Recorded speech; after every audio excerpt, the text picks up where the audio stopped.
Hello, everyone. I'm I'm back. I'm back. You couldn't get rid of me. My emotions could not hold me back for too long. Yeah, I just had to emotionally lick my wounds.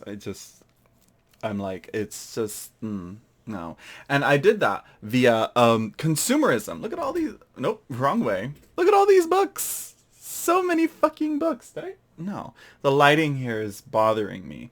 Um, Hopefully soon I'll find something. Instead of wasting all my money on all these books, I think I should be, putting my money towards other stuff, you know. But here I am with no self-control and a lack of actual responsibilities. But that's soon to change. So I'm like, these will probably be the last books I ever buy for a long time. And I may just start switching to ebooks, even though I hate tablets. And the point of why I have physical books is so that I don't look at a screen anymore. That's kind of the idea. If I do get an e-reader, it's going to be purely just something that can only be used for reading, like no Wi-Fi connection. Probably. No. Like no internet connection. Like it'd have to be only like the ebook store on the tablet and that's it. Like nothing, no apps, no nothing else, no fucking little games. You got games on your phone? No. No, I don't. I'm reading horror. Please don't look at what's on my tablet. Like please don't. Um so this is just going to be a little catch up on things that I've been up to, things that I've been doing, things that I've been reading, things that I've been watching. I've watched quite a few movies recently as well. I don't know if you guys will be into that. I'm just going to honestly just talk about tarot, of course, music and books. We're going to talk about all that good stuff and a few other little things. Like let's start off with one little tiny thing. Talking about screenless entertainment. My cousin turned me on to, I can't close it yet. Well, I can close it, I guess, like this. Canoodle. It's probably aimed more for a younger generation. I mean, some of the levels here, I'm like, oh, this is very easy. So I'm like, I skipped over to the more harder ones. I'm like, here's the challenge. And this is very challenging. And what I like about it is that it's, again, it's very tactile. It has like a very like, just hearing the little, just moving around all the little pieces, setting them up and moving them around. It's really satisfying to the ears and to the senses. Very similar to how shuffling cards is for us, for the tarot girlies. Let's be real. Tarot is really like a 45% fidget thing. Like, for example, a deck that I've been really reaching for is the Rosetta, but in a tin, the mini version. For some reason, something about this little deck is just something about it. It's so, its tactileness is very satisfying. Does that make sense? Tactileness? Is that the right word? It's probably not. Um, so yeah, currently, let's move on to books though. Other than that, I may intersperse some other things, some other random stuff. But for the most part, we gotta get through talking about all these fucking books I bought for no reason. Am I gonna read all these? Hopefully. But also hopefully some of them are like The Priory of the Orange Tree, where I'm like, okay, this is really fucking boring. I'm not gonna continue reading this. I read like maybe 4 or 5 chapters and I put that bitch down. I was like, oh, no, no, no, no, no. Literally, how are you going to make an assassination attempt? So boring. But on Priory of the Orange Tree, I did like read, like, I'm like, oh, is the queen and our main character going to like get it on? Let's go, lesbians. Let's go. Yes. Yes, I would have liked to see that more. But the problem with that book was that I was like, why are we here? Why should I care? Which is really hard to do with a fantasy sci-fi novel because it's like, this isn't our world. Why should I care about this world? However, there are some books that did do that, which we're going to get into right now.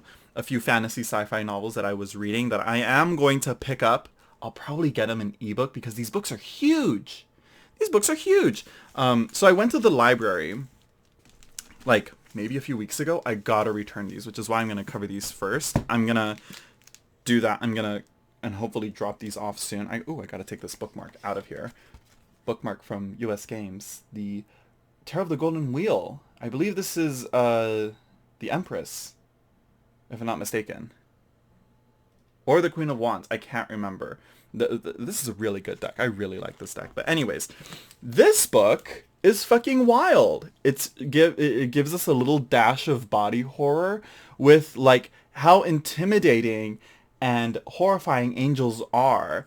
But this is like this came out in 2008. And I was like, is there going to be a sequel? Of course, me wanting to get the other book before I even like finished this one. I got quite a ways in, and I'm really liking the world. I actually am liking how the different perspectives are put in so far. None of the different characters are like, ugh, I'm bored about what's... I'm like, honestly, I was like, okay, this is cool and all. When are we going to get to the other stuff? And then when I'm in that other part, I'm like, okay, but when are we going to go back? Like, what's happening with this person? You know? Very like Kabbalistic like references to it throughout the book. Just reading this one of the last parts here describing what this book is about. This is the story of mankind's first stand against overwhelming dark, the story of sunblades, star walker queens, Nephilim, black ships, the mirrored eye of Da'at, the fires of a distant star, the light whose name is splendor. If y'all know your Kabbalah, y'all know the references, the hints, the winks at certain things there. So yeah, Angel Slayer, The Winnowing War by K. Michael Wright. I'm like, yeah, I'm sure he's read Dion Fortune. I'm pretty sure. But I'm like, yeah, this is for sure one that I'm gonna read. I was like flipping through it. I was reading 3 books at the same time. This one and this one as well. The Witchwood Crown by Tad Williams. It took me back to Game of Thrones. If you want more Game of Thronesy stuff, I'm really liking this. Now, when I was at the library, one of the worst things about the library... Okay, no. I should be more positive. Because I'm very pro libraries these days. Even though, like, these books say otherwise. This says otherwise too. But there's hardly any first books in series. Every time I went to it, it was either like the sequel or the third and the fourth. Like, it was so hard to find the first books of this. And even this, technically, isn't the first book. This is like the first book in of a separate series that continues an initial series that Tad Williams finished. So yeah, this is The Last King of Ostenard. Like, first of all, fantasy novels love to put last in their novels, and it makes it very confusing. Also, this book, they changed the covers. Like, the new book is coming out this year, I believe. Maybe next month, maybe in the winter. And the cover like changed. Like, this is like more like typical classic fantasy, maybe. There's no people on it, with architecture and an environmental landscape type with like buildings and cityscapes going on in the cover. The next one is like, the next book is called like something grass or something, the grassland something. Let me see. It says here, Empire of Grass. That's the second book in this series, and it's like there's fields of grass and there's a person there for once. But yeah. Anyways, I really like this. I'm gonna probably get it as an ebook. But I don't know. I'm like, it's like, I have so many other books. Like, I like, that's the thing. I have so many other books, but I'm like, at this point, I'm just going to go with the flow. And I'm going to return these to the library, and I'm going to utilize the library more. Instead of, like, picking up books like this and holding on to them, and then, like, not finishing them, a la Priory of the Orange Tree. Or, here's another book. I had to pause on this one, because I couldn't, I couldn't handle the writing on this. It was quite infuriating at times and annoying, a bit amateur, which I knew going in, but I was like, bitch, I need a fucking break from this book. I need a break. What did I pick up after this? What did I pick up when I started reading this?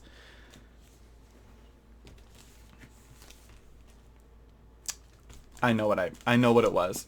I put this down and I said, you know what? I need something fresh. I need something new. And we're going to get into the books that I just finished reading after I think I put this one down.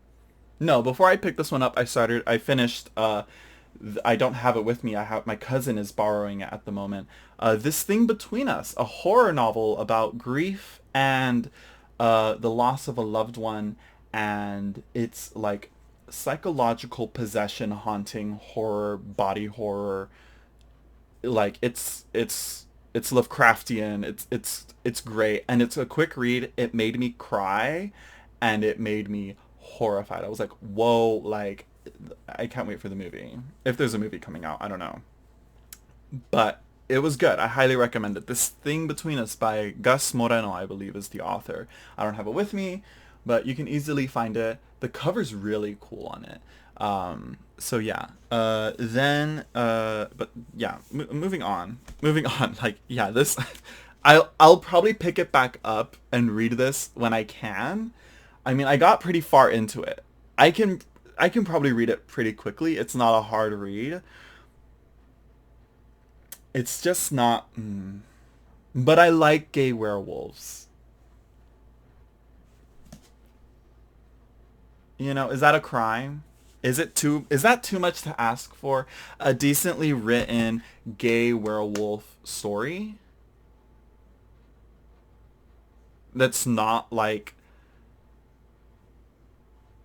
infiltrated by like the internet brain rot of people, which TJ Klune knows how to write feelings and emotions. Like Wolf Song really tugged at my heartstrings, and I really liked that. I liked how weirdly like lyrical his writing was in that. And I think he kind of lost a little bit of that in this. I don't know. I don't know how to describe it, but point is I couldn't go through with it. And I've also, I think I mentioned this in another video before before in a previous video when I was still uploading, I discussed my frustrations and exhaustion with YA. And so yeah, I'm avoiding YA, and this isn't YA, but it leans to that style, and definitely like the fan fiction style of writing of amateur online writers. And I couldn't, like, I needed a fucking break. And I'll get to that. But first, let's get through these other library books that I picked up.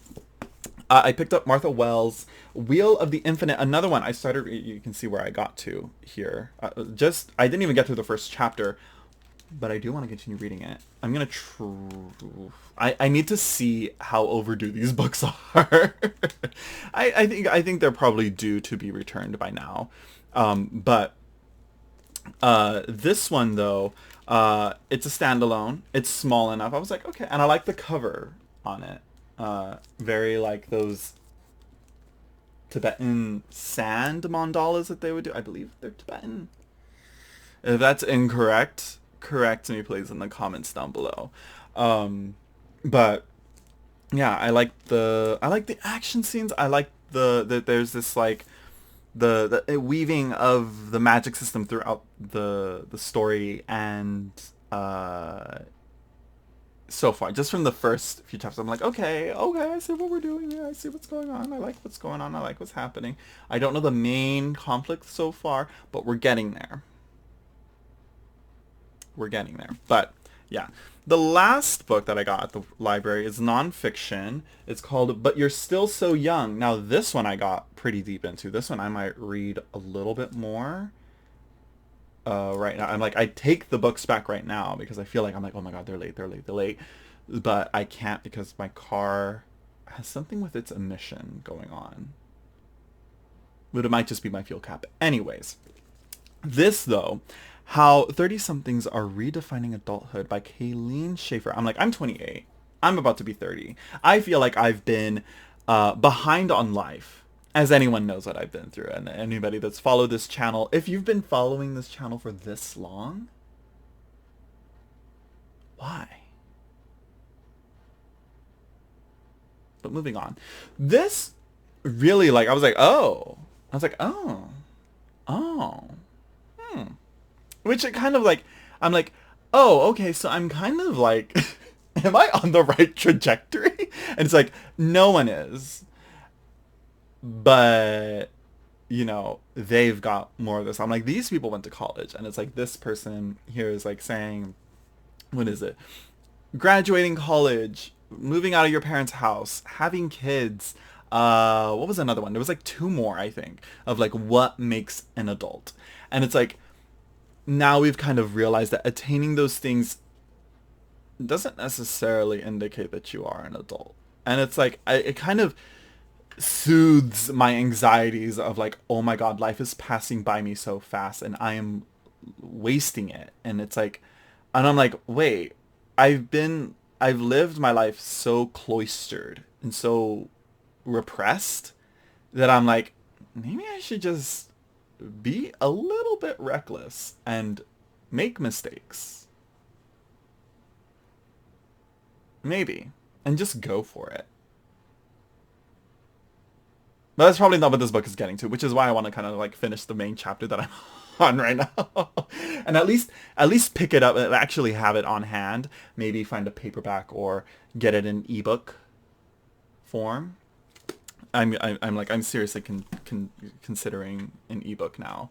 But I do have my tablet here, which I do want to use as an ebook. I'd show the other side. Oh no, it's not too bad. I'm like, I don't have too many bad stickers on here, but but yeah. So yeah, those are my library books. Currently reading right now. I think you've seen these covers. I love this cover right here. White Cat, Black Dog. It's a collection of stories by Kelly Link. So what I've been doing is I've been reading a chapter or so of A Little Life. This is where I'm at so far. I'm liking this. This is much more... I'm really more hooked on this book than I was to Paradise. And yeah, I don't know how to... I'm still trying to see where this is going, but already I'm through the first part of this book, and already I'm like, oh, already we're going through some sad, bleak shit.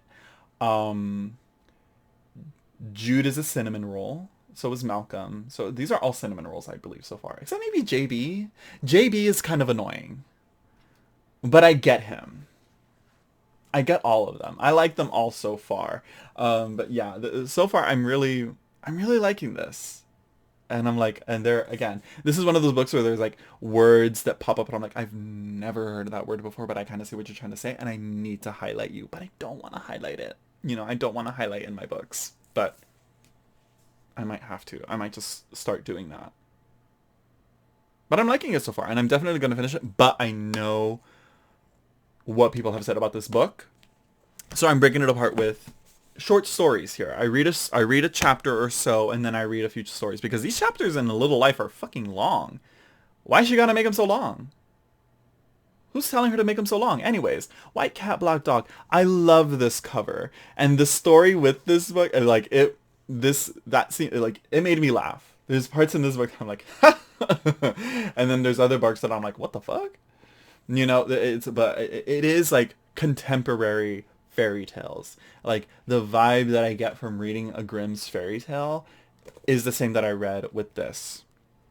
Okay, and that I'm feeling with this book so far, I should say, because I'm only on the second story so far, and the second story is really long. So I'm like, I might maybe on the next break in the story, I might. Well, no, I'm gonna try and finish it, and then finish the story, and then continue A Little Life. And I told my cousin, I'm like, pick up A Little Life. It's August. Pick up A Little Life. It's time. Like, I think this is a very autumnal book. Though, of course, we're going to see how our seasonal depression affects us. And see how this book doesn't fuck us over emotionally. We'll see. Anyways, which reminds me, contemporary fairy tale reminds me of this one book that I did finish. Let's get through the books that I finished. Let's go through the books that I finished. Okay, give me a second here. Hold on. So I do finish books. I do. I swear I do. Okay. One of the books that I did finish, The Changeling. This one also made me cry. Another book about grief and pain and masculinity and fatherhood, and a giant troll. Yes, there is fantasy in this, and there is like horror action. Like you're like, where's this book going? Like, wait, where are we going with this? And then you're like, oh my god, the twists, the turns, the trauma. One thing that I felt was like kind of like just kind of randomly thrown in there, and maybe that's the point. Was the main character's like mental breakdown, and he like holds librarians hostage so that he can try and find his wife. And yeah, it's a commentary on father's rage, I think, and patriarchy, and men that are I think hurt. I think. And I'm like, I think they just needed to read bell hooks. I think they'd be. I'm just kidding. No, you know me. I'm raving about bell hooks, but I'm like, I'm okay. I need to expand my work, my reading on other stuff. But also, one thing I don't like about this book is that right there, New York Times. You should know better. That this is rude. This isn't a sticker. This is rude. That's what it is. But it's a good book. Pick it up. I highly recommend it. I haven't seen the show, and but I might give it a try. But this book is, oh, look at that, Kelly Link, huh? I was like, I'm like, look at that, sisters. Okay, but after that, I think I picked up Raven Song and I couldn't read it. I was like, oh, gosh, this is gonna put me in a reading slump. So, who always got my back to get me out of reading slumps so that I can read through like a hot knife through butter. Grady Hendrix, We Sold Our Souls. This was powerful. I need to hear this album. It's not a real album. They're not a real band. But I need to hear Troglodyte. And this honestly was like very inspirational and very like aspirational. Like it's so, I loved it. I loved it. And it's like, it had like the campy fun that Grady Hendrix is known for, but also kind of like a series of unfortunate events, and Mysterious Benedict Society has kind of like, with the UPS workers that work for the Black Mountain, I believe, the Black Iron Mountain. And it's yeah, this is 10 out of 10. I love this cover, by the way. I don't like the new cover that they came out with. I think this one's very simple, perfect. The guitar pick is a thing, and it's yeah, where it goes, and that the ending is just so good, so good. And really like the consequences and the actions of like, oh my gosh, like that happened, fucked up, but it really good and very gory. It is horror, so like, all the trigger warnings. Same with the Changeling. And this, though, if you are into tarot and astrology and reading about ceremonial magic and the occult and all that, you're really gonna love Our Share of Night. I tried to recommend it to my friend, but she was like, oh, no, I can't do like hauntings, like reading hauntings. She loves horror movies. She's like, I can't do that. And I'm like, girl, then maybe you shouldn't read this book, because literally there's like a very horrifying scene of like pretty accurate from what little I know, mind you. I've never done any of this. I've never practiced any ritual spells, whatever the fuck, I have yet to do any praxis, as they say. But from what I've heard and how they do it, this is pretty close to accurate as to how they show it. This is Our Share of Night by Mariana Enriquez. And there's like so much going on here. First of all, set in Argentina and Buenos Aires, I think sometimes, Argentina, and the political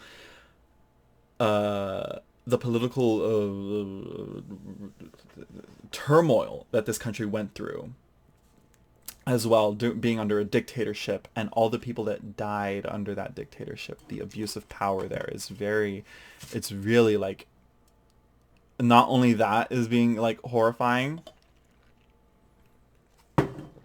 but also the fact that like, oh, there's this there's this cult, this secret society cult of all these rich people trying to become immortal that worship this dark Lovecraftian entity that kills and devours people, and it takes body parts and scars these people, and it's like also a portal to a dimension that's like a dead corpse of an environment. Like it's so bleak and dark in there, and it's and yeah, the so I loved the writing in this, and being an English translation, I was like, oh, maybe I should like get a Spanish audiobook of this. But no, no, I don't want to reread it because of this. But this really is one that's going to stay in my shelf. So is our We Sold Our Souls and The Changeling. And so far maybe White Cat Black Dog. Like White Cat Black Dog is one I'm gonna like reread with my boyfriend and read it out loud to him when, you know, as bedtime stories or whatever, you know. We'll see. But I really like, I'm like, you're gonna like, you need to read these stories. And so she also does a lot of short stories. I don't know how many books she has out in Spanish and that she has published, but this is probably her most popular at the moment.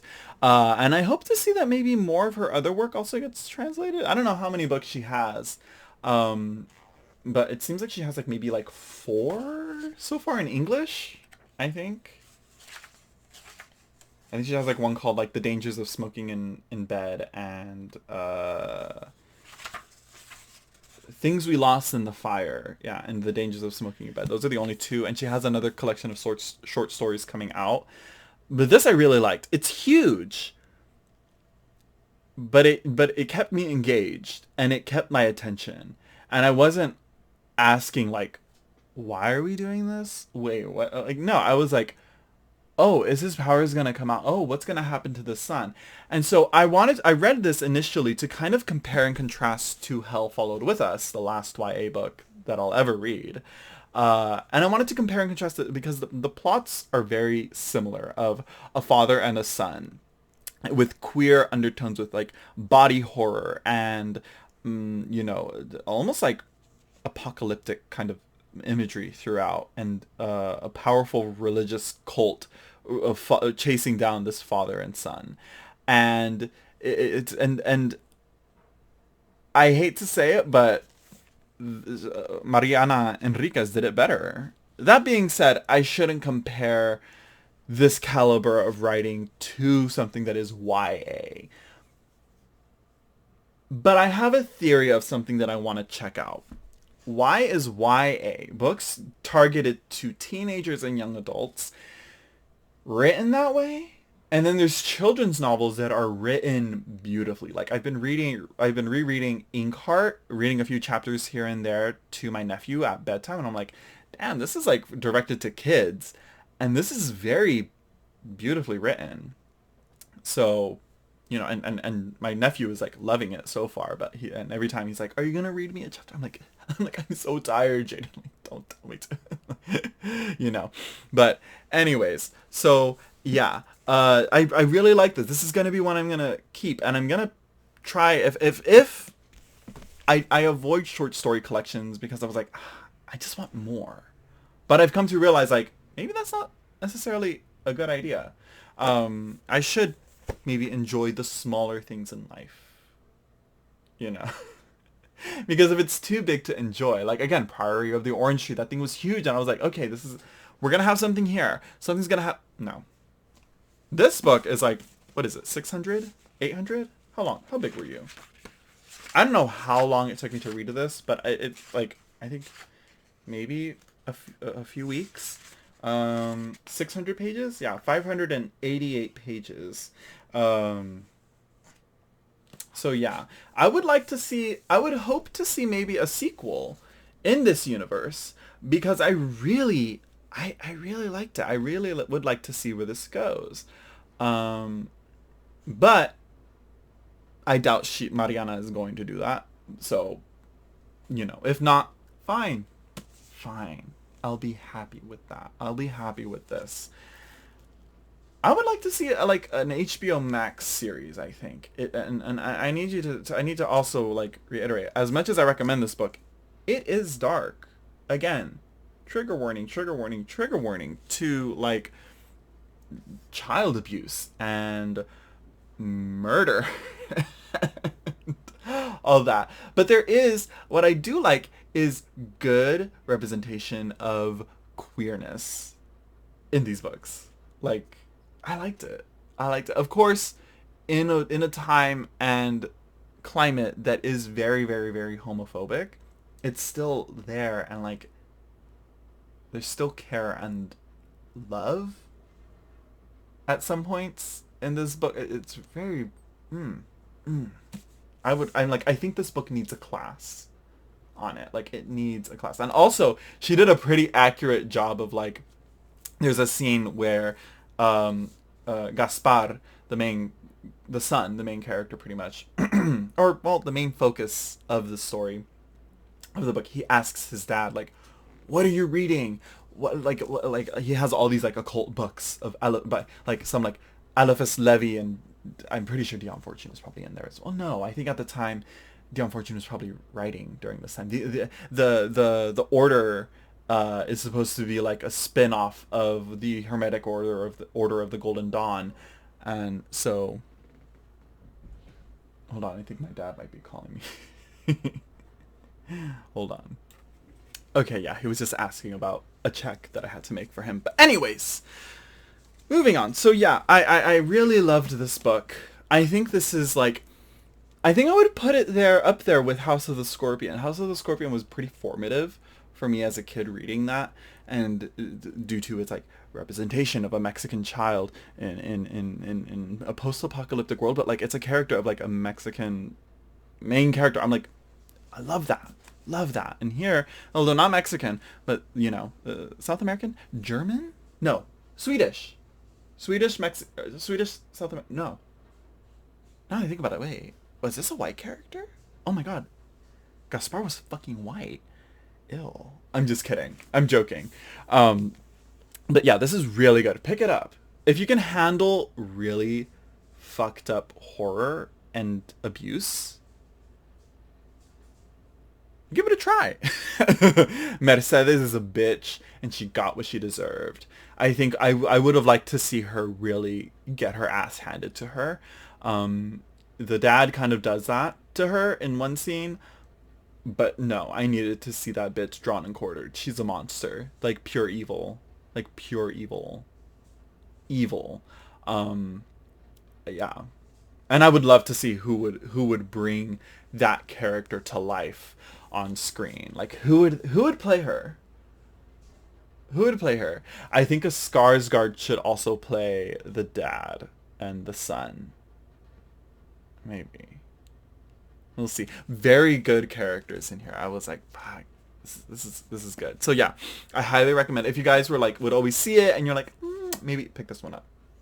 And We Sold Our Souls. I think of all the Grady Hendrix novels, as much as I loved Southern Book Club for Guide to Slaying Vampires and My Best Friend's Exorcism, this was my personal favorite. And I hate heavy metal. When I picked this up, I re-listened to Black Sabbath's debut album, like Black Sabbath's self-titled debut album. And I was like, oh no, yeah, this is good. Yeah. And I'm like, maybe I'll do it. And it brought me back to a very close friend of my boyfriend's that I met, and we hung out quite a bit, and he passed away like a few months after, and and he showed me like a lot of, I'm like I've never gotten into heavy metal or anything like that. And he's like, here, because I'm like, the hardest I go is Linkin Park and Muse, and that ain't that don't really count. Rise Against, Rise Against, Linkin Park and Muse, and that's it. A little bit, AWOL Nation kind of does, but not as much. But kind of does, but not really. But I loved this. This needs to be a movie. Somebody needs to. I love Grady Hendrix's writing. Again, it hooks you and it takes you for the ride that you know you need. Like you're not put. You will not be putting this book down. Okay, this is no Priory of the Orange Tree. Okay, like we're here. There's something going on. We gotta solve it. Things are happening. Things gotta be done. Loved it.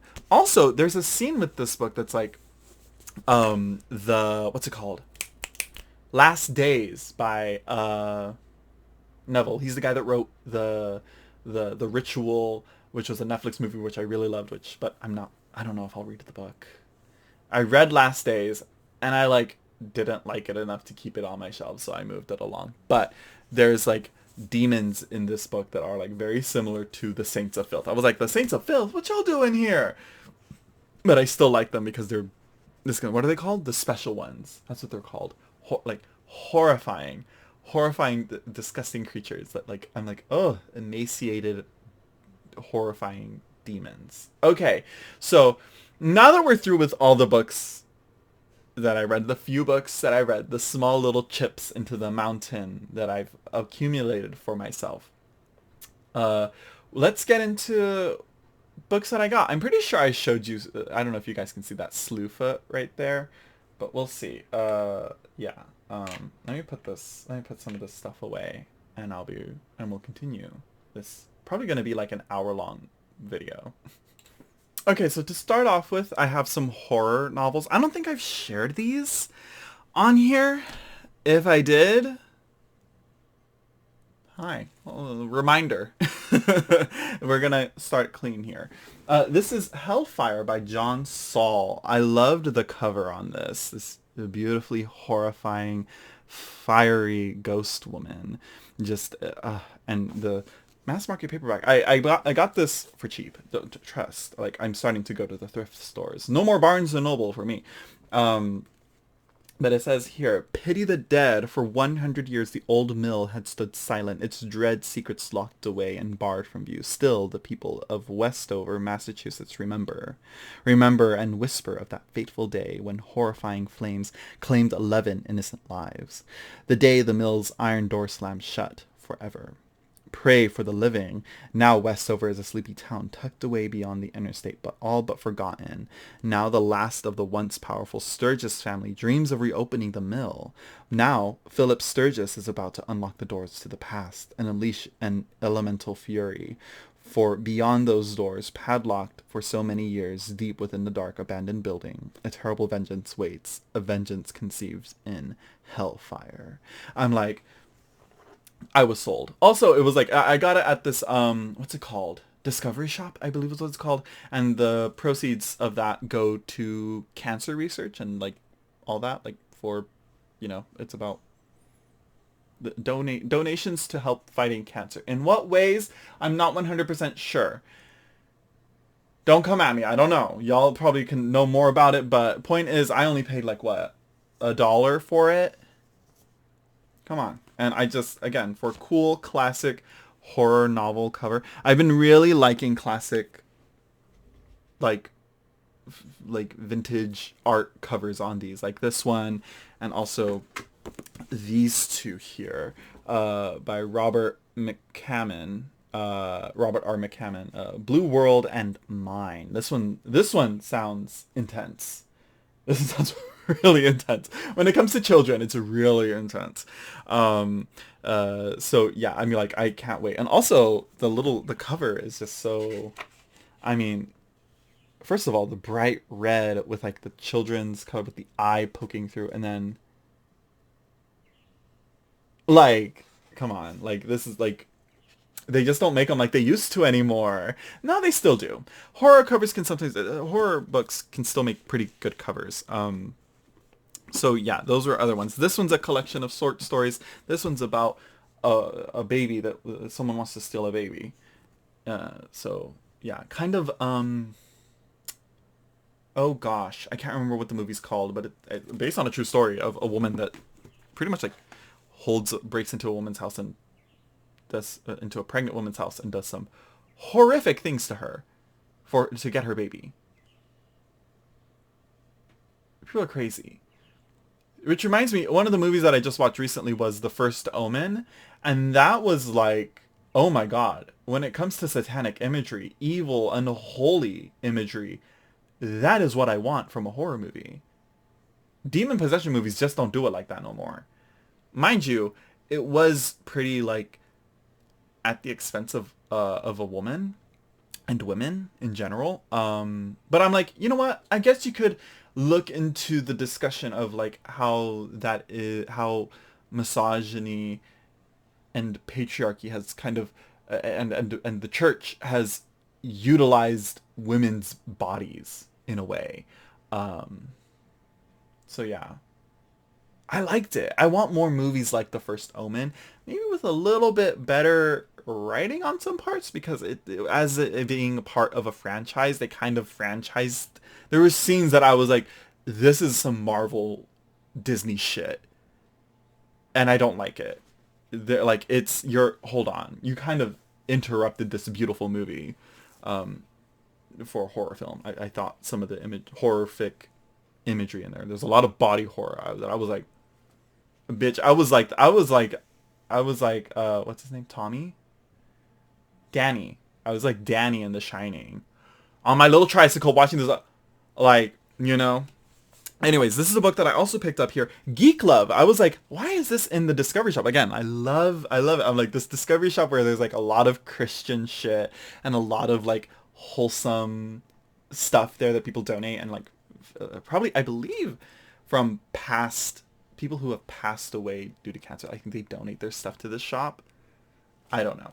I believe. I could be wrong. I need to look into it. But I'm like, to find this book, I was like, Geek Love by Catherine Dunn.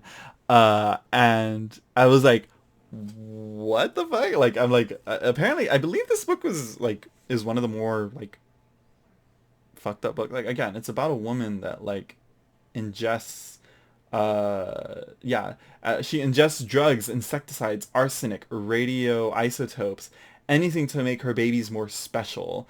The result is a world readers have never entered before, a place of horror and humor, where vengeance and love are realized in unimaginable ways, and where some unforgettable Ripley's Believe It or Not characters are both exotically unique and hauntingly, chillingly just like us.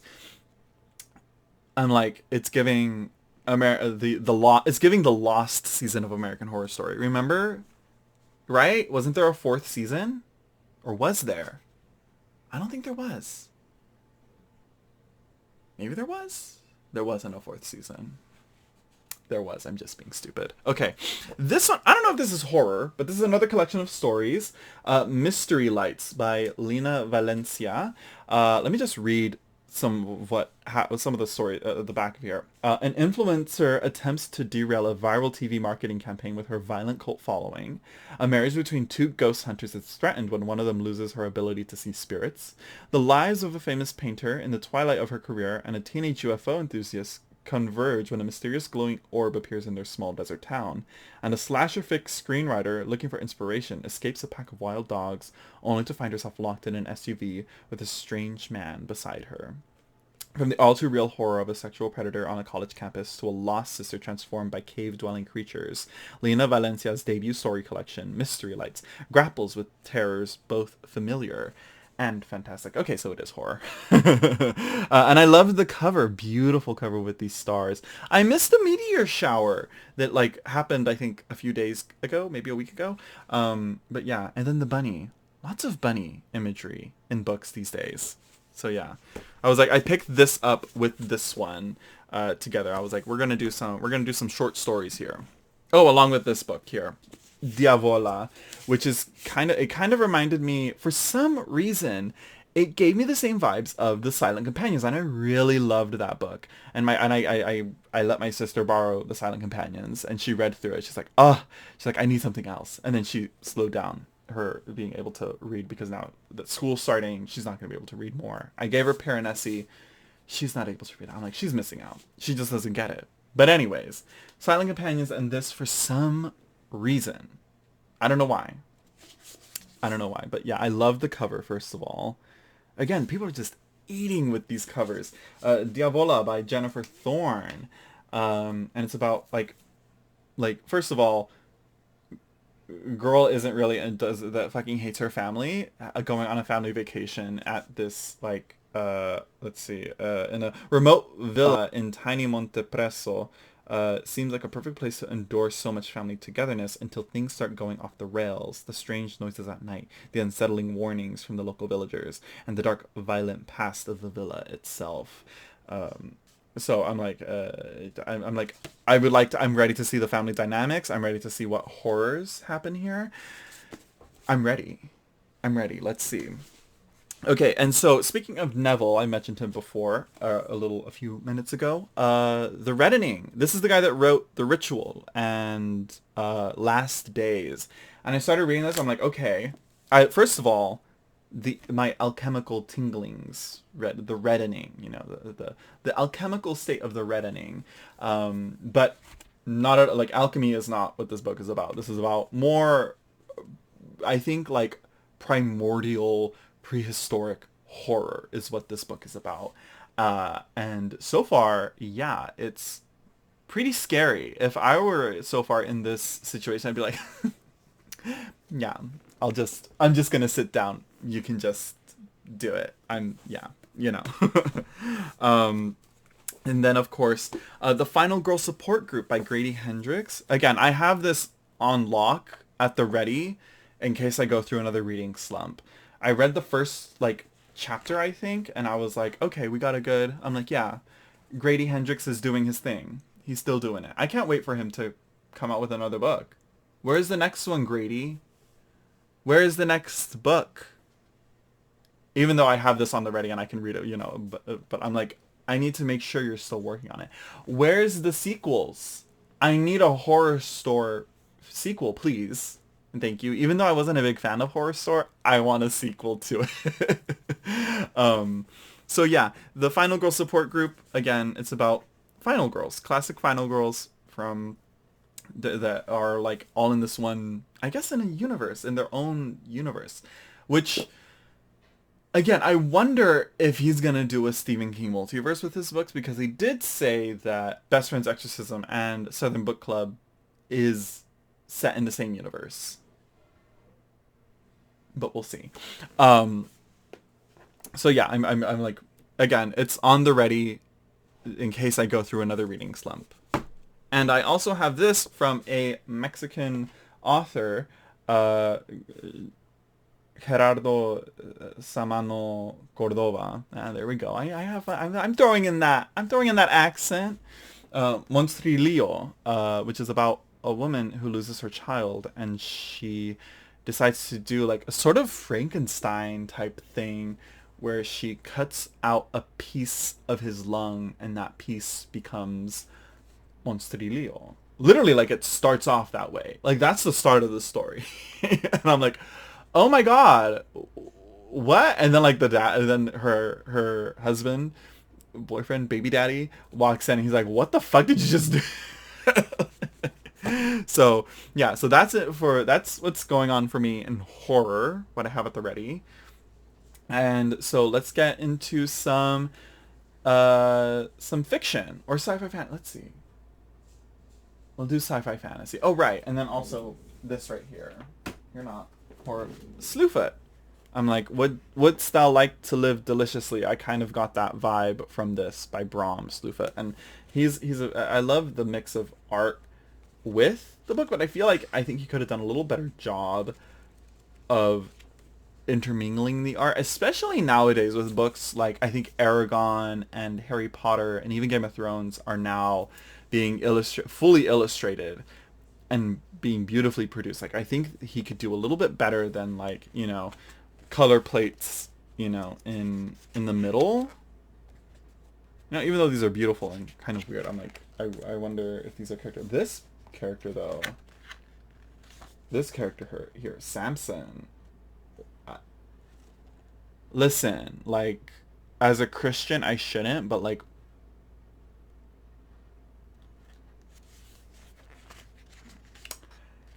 and Slewfoot as well, like, why did he have to give him muscles? Yeah, yeah, we're just gonna. Anyways, so yeah, that's all the horror, and that one's about witches and stuff. Witches in colonial America, I guess. You know, the girls have gone wild, or what's another one? Crucible vibes. I don't know. I saw Goody Proctor dancing with the devil, but it's like actually real, and Goody Proctor is a witch. Very vivitch. Would sell like to live deliciously. Like, yes, give me more. Okay, so let's go with fantasy then. Okay, I lied. We're not gonna go into fantasy, but we are gonna go into some sci-fi here. And this is the only sci-fi book that I got recently that I can think of. Maybe this one's sci-fi as well. Might be sci-fi. N.K. Jameson says that sci-fi and fantasy are like pretty much the same shit anyway. So like I'm like I kind of agree with her. But moving on, this is Robert A. Heinlein.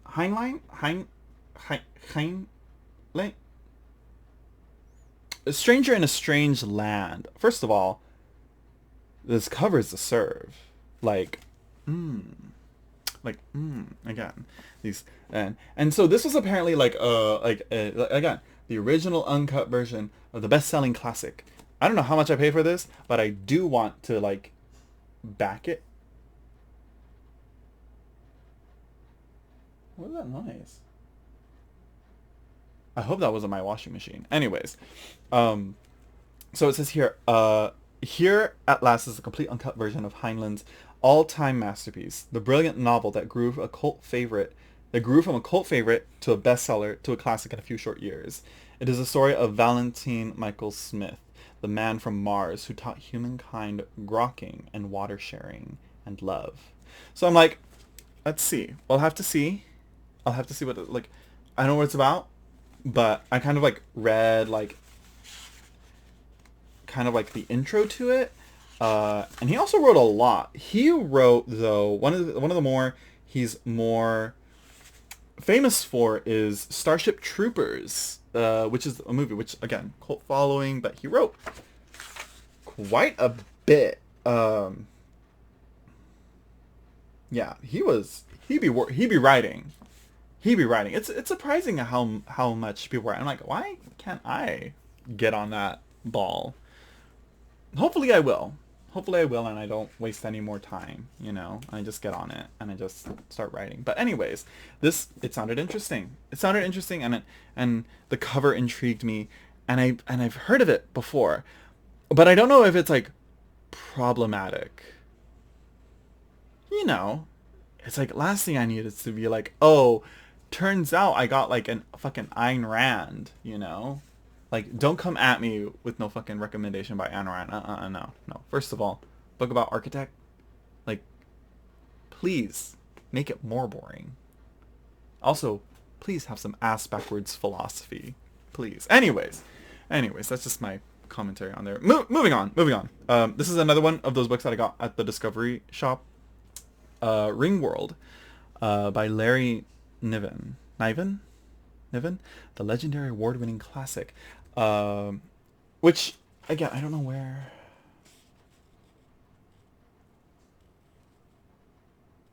Yeah, 4 travelers coming to the ring world. Louis Wu, human and old, bored with having lived too fully for far too many years, seeking a challenge and all too capable of handling it.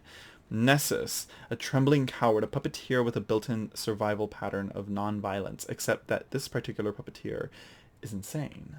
Tila Brown, human, a wide-eyed youngster with no allegiances, no experiences, no abilities, and then my copy got torn somehow. Somehow that got torn out. How that happened, I don't know.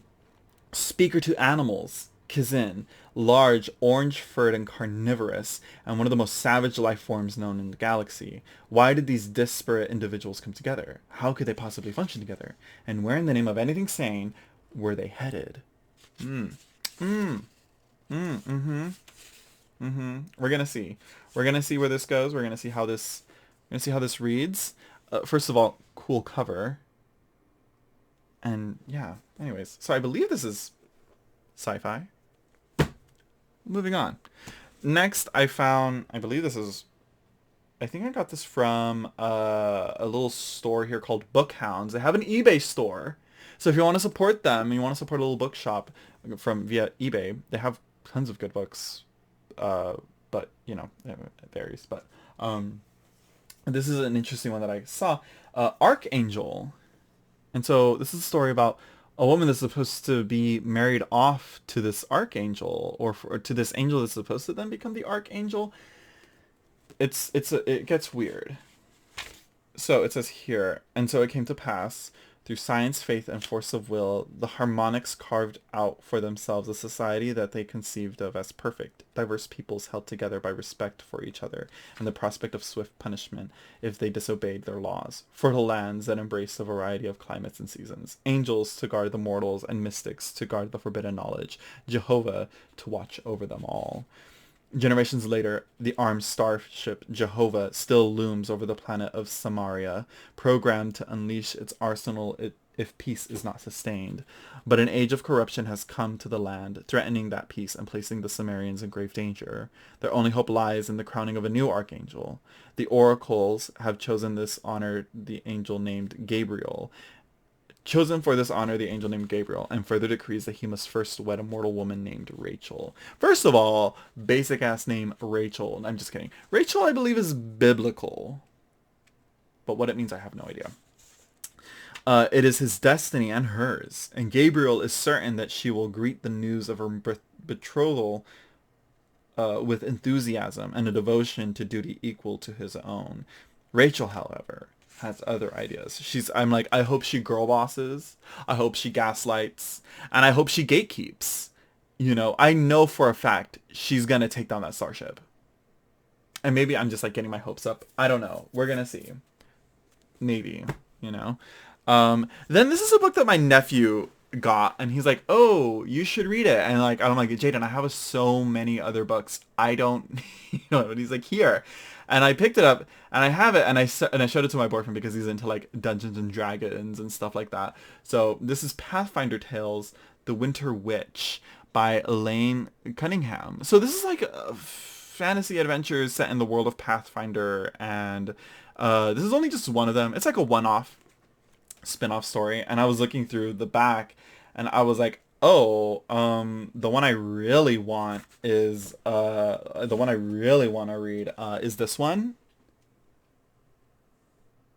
You know, but anyways, then I found this. This was in like a vintage antique store. A vintage antique store. The store was vintage. No, it was an antique shop that sold like they had a bunch of books there, and I saw this here. The 11 Nations trilogy, which is by Dragonlance, which is published by Wizards of the Coast, I believe. I was like, yeah. So this is a trilogy, and so I'm like, okay, let's give it a try. But of course, when I get to it, I want to get to it when I get to it, and I'm gonna get to it when I get to it. And so, yeah, I was like, we'll see what we get. We'll see what we find. We'll see how we like it. We'll see. Again, hopefully it's not another Priory of the Orange Tree. And speaking of, this is a new one that I just saw at Target. This book that I saw, I was like, this looks like something I could read really quick, despite its size, just because of how the text looks. Like, this is what the text looks like. I'm like, I can go through this. And it's called When the Moon Hatched by Sarah A. Parker. National bestseller. I'm like, is it though? I feel like they just throw that onto anything these days. And like, it's about dragons, it's about assassins and magic and all that, and I'm like, okay. And I'm like reading through it, I was like, okay, I'm like, this looks interesting. And the cover was pretty. Sorry, sue me. I like a pretty cover. I judge a book by its cover, yeah. And then I give it a try, and then I'm like, the cover's still beautiful, but yeah. And apparently she wrote quite a bit. I need to know more about how this book came to be published and land a spot on a shelf on Target. Like, I need to know how we started from first draft to there. Like, I want that story, actually. Because this is, like, not advertised at all. And, like, this day and age of Fourth Wing constantly being advertised, I don't, I don't want, I don't want to read Fourth Wing. I've heard of her. People didn't like it. I'm not going to read it. So then I found this little guy for 25 cents. The spine is like all sunny in, but, and this is like weird, but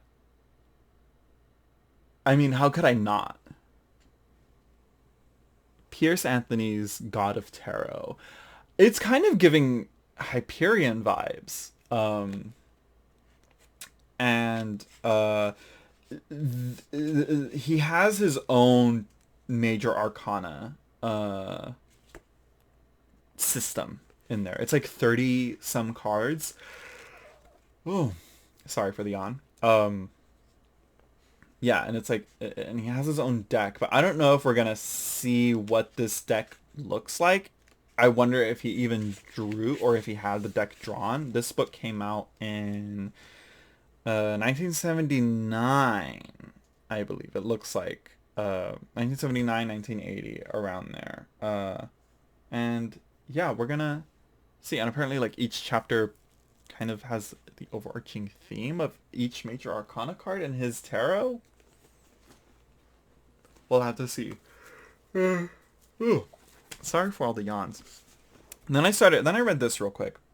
I didn't read it. I didn't finish it. I read like maybe the first 2 chapters. This is Alana, the First Adventure, by The Song of the Lioness, by Tamora Pierce. I believe this is aimed more for children, and that's kind of what I'm looking for these days. I'm like, middle school under, like, sort of like, again, Inkheart, and I have a few back here that I was like, I need to reread these. I'm like, these were really fucking good books as a kid reading them. I was like, that's really good. This one so far though, I was like, okay, I think there might be some edits that need to be made, but, or maybe, I don't know. It's not going to be a long read. Again, it's pretty short. If I like it, I'll look for the other one. Oh, it's teen fantasy. Doesn't seem like it. But she was supposed to be sent to be trained to be a sorceress. Her twin brother was supposed to be sent to be trained as a knight. They're like, we're going to switch places. We're going to parent trap these bitches. And they do. And then, yeah, it's fun so far. Then I picked up this. Neil Gaiman has a very interesting history with my sister. And so I've always seen this book, Stardust. I've always seen the movie. I've always wanted to watch it, but it didn't, like, people said it wasn't good. I don't know. But people like Neil Gaiman. I've never read a book by Neil Gaiman, right? No, I haven't. And this is going to be my first. I decided that this will be my first. I'm like, it's small. It doesn't look like it's going to be, like, difficult to read. So, hopefully, fingers crossed. We'll see. We'll see if I like Neil Gaiman's writing. Because I like the shows. I like Coraline, the movie. And my sister used to talk about Coraline. She read Coraline when she was little.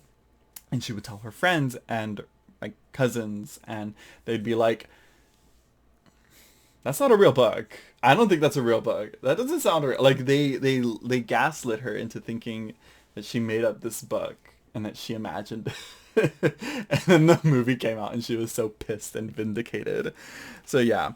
And continuing the children's fantasy novel, Septimus Heap, Magic, the first book by Angie Sage. I don't know where I found this. Again, probably another antique store or maybe Bookhounds that's here in Bakersfield. And yeah, there's a lot of books in this series and I always like the covers. Hold on, I gotta sneeze. Oh gosh, that's horrible. Okay. And I really wanted to read this book. And these covers, I always saw people reading them much like Artemis Fowl. But with Artemis Fowl, I eventually picked those books up. That's the thing. I didn't know what was the first book. And there's like 10 books in this series. Uh, and I like that there's like illustrations in each one, in each of the chapters and all that, and then some. Uh, so yeah, again, let's see how it writes. Let's see how it reads. Radis. Um, we'll see. We'll see when I get to it. And so then I went. So at Bookhounds, they had this deal where it's like you bring a bag, you fill that bitch up, $3 for the whole bag.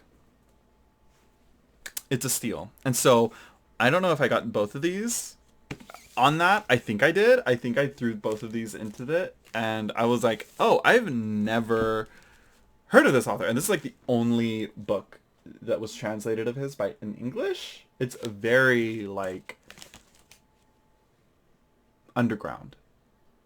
I've never heard of this book, but it's called The Stone and the Flute by Hans Bremen. I just saw the spine, and I was like, and the title of it, The Stone and the Flute. Like, what could that be about? What's going on here?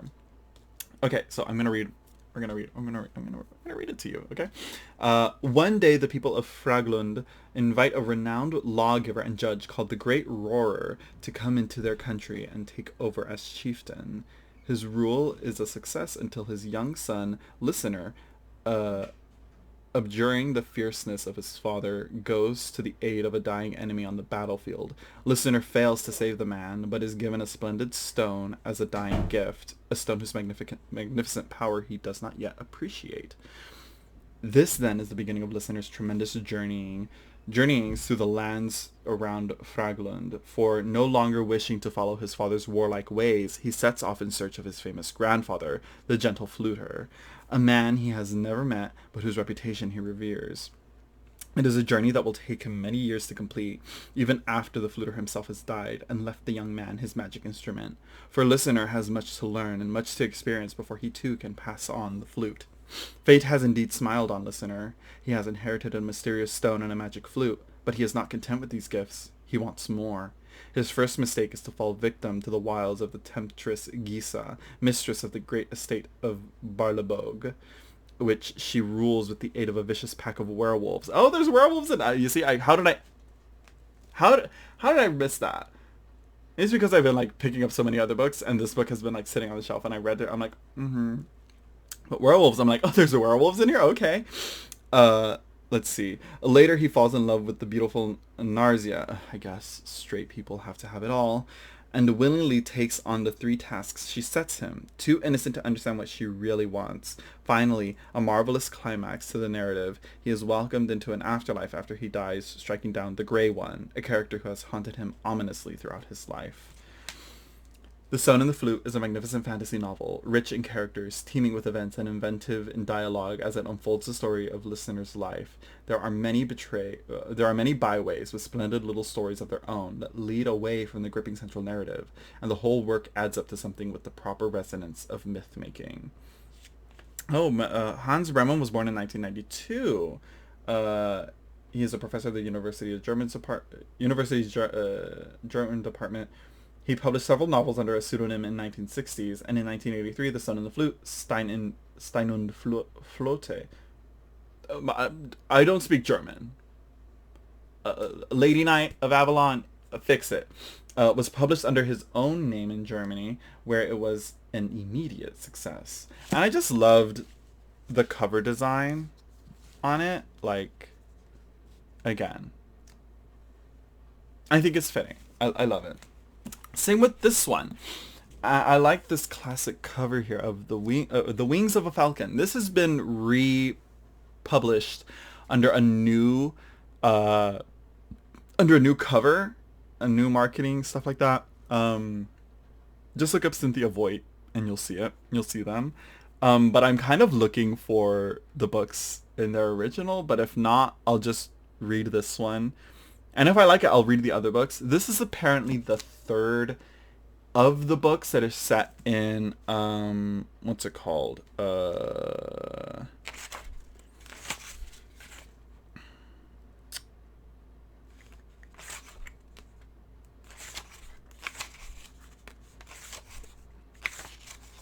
I don't know if this is a...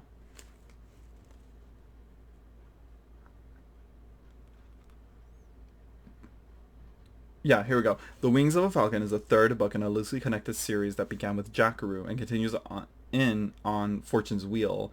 About this novel, Cynthia Voigt states, is a tale of high adventure in the heroic manner, the kind of story I like to read and love to write. It seems to me that the heroic is just as much a part of life as is the ordinary and everyday. The only difference is that the heroic is rare. And so I really liked how this was like presented for some reason. Like, I don't know, my my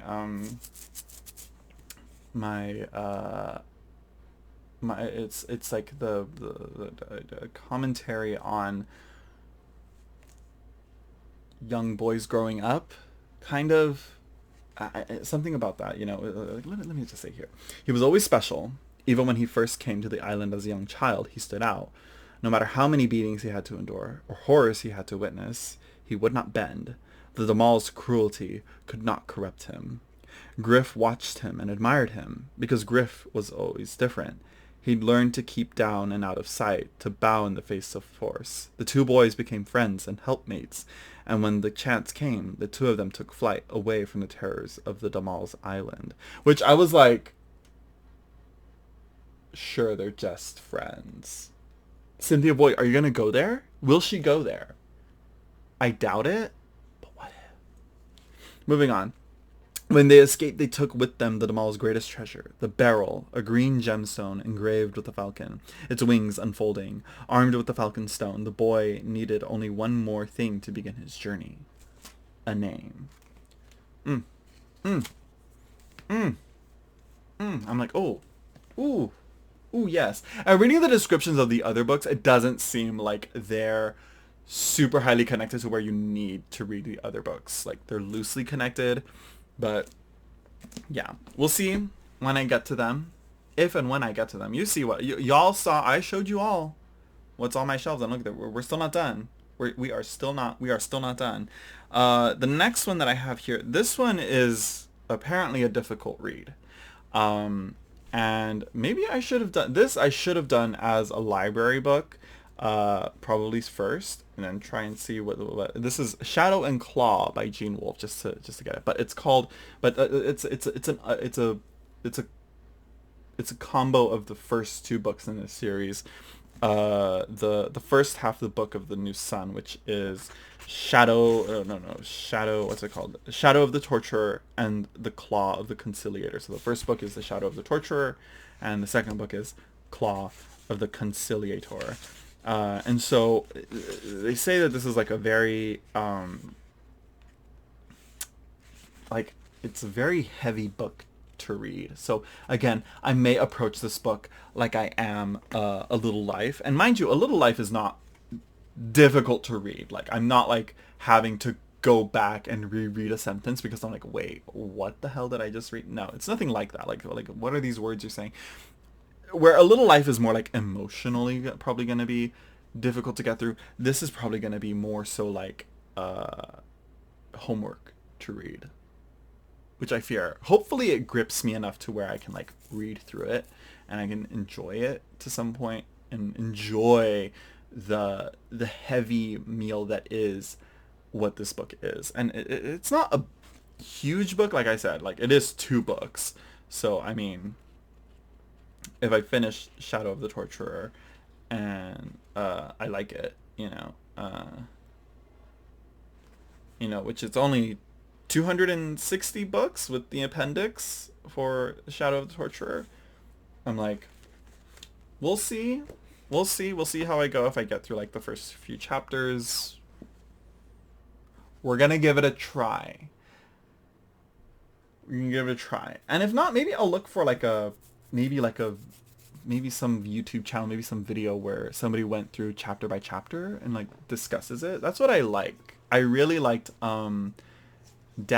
I think her name is Danica 19, but it's like XIX. It's the Roman numerals of that. And she does a book club, and she uploads them onto YouTube. And she did for Dune. I think she did one for Hyperion? No, she didn't. Or did she? No. But for sure, Dune and Dune Messiah. I liked her discussion around that book, and it really helped enhance the book itself. It was really like taking a course on Dune. And I hope maybe someone could do that with this one. So, yeah, because apparently this is very, like, it's a bit of a challenge to read. So I've heard. If I read it and I'm like, oh, yeah, this is... I'll let you guys know. Because that's what I like to do. Because sometimes books come out and you're like, oh, yeah, this is very easy to read. Other times I'm like, no.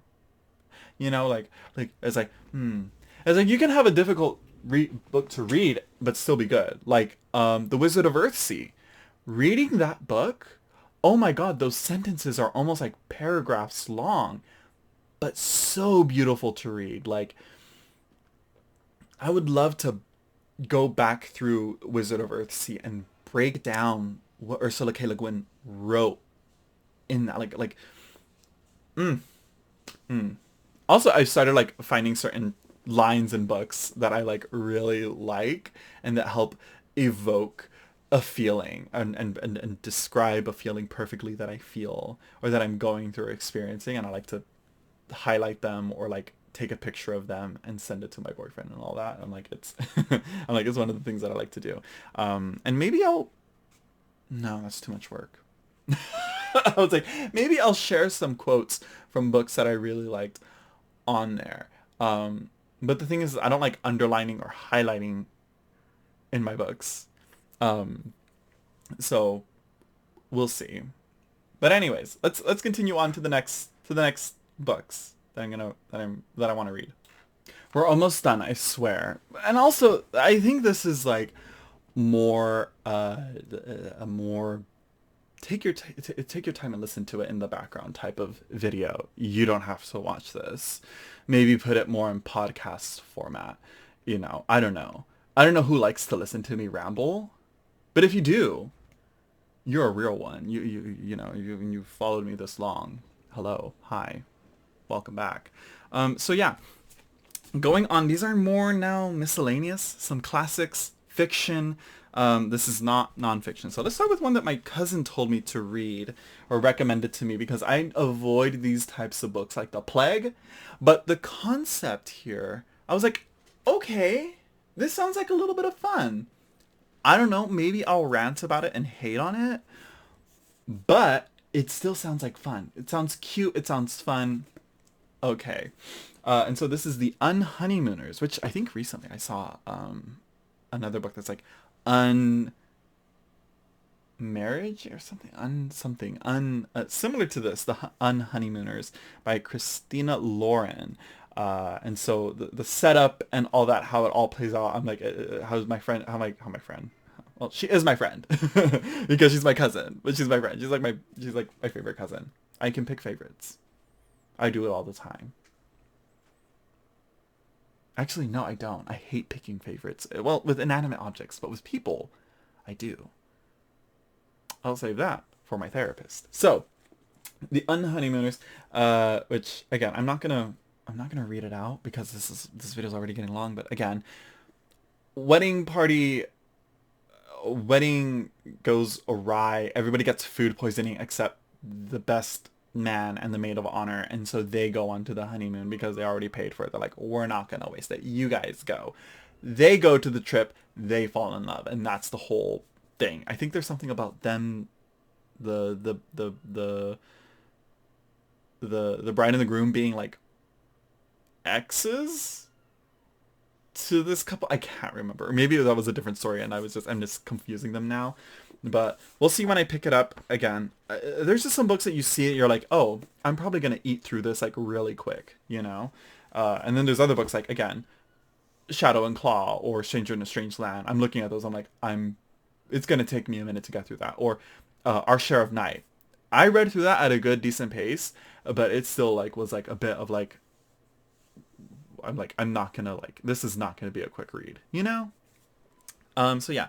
Next that I got, is a few. Let's see, where should I go next? That's the problem with these. Okay, so this is by Cornelia Funke. I love Cornelia Funke. I keep talking about Inkheart, but I think I only ever read Inkheart, Inkspell, and Ink Death, and I am like slowly rereading them with my nephew. But I picked up The Thief Lord, and I was like, okay, about thieves, children, thieves in Venice. I was like, okay. It doesn't look like too hard of a novel to read. And I also want to continue her Reckless series. Apparently she wrote like 5 books in that, and I only read the first one, and I was like, oh, she did another one. She did a second book to that. And then like that was the last I heard of it. And then now she's coming out with another sequel to the Inkheart trilogy, which is about Orpheus. Anyways.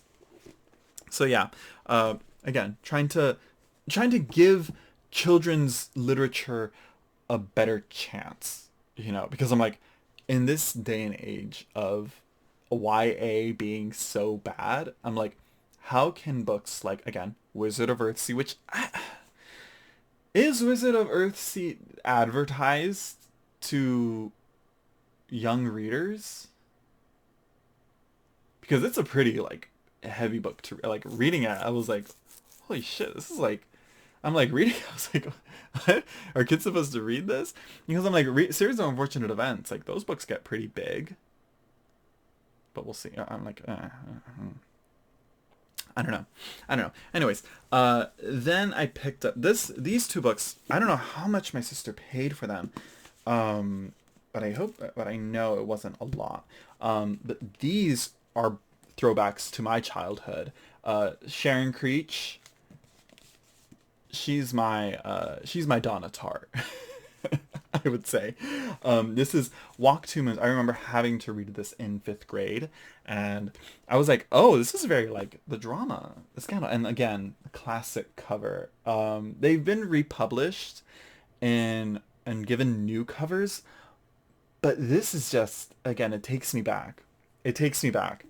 Same with this book. This is the one we were reading, Walk Two Moons, and I saw that she had like tons of other books, and I'm like, oh, I want to read this one, and I want to read the other one. I think I read Chasing Redbird and this one.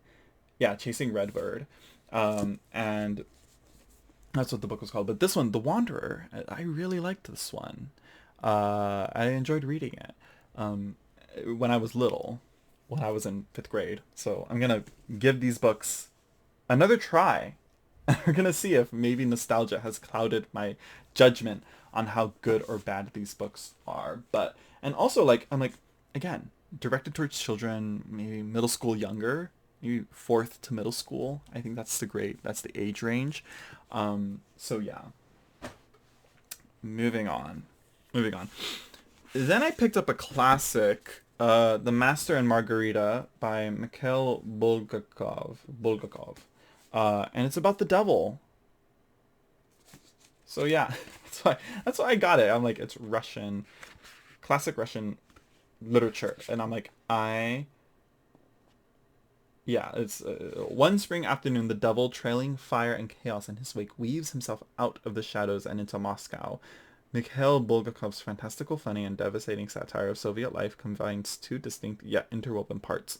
One set in contemporary Moscow, the other in ancient Jerusalem, each brimming with historical, imaginary, frightful, and wonderful characters. Written during the darkest days of Stalin's reign, and finally published in 1966 and 67, The Master and Margarita became a literary phenomenon, signaling artistic and spiritual freedom for Russians everywhere.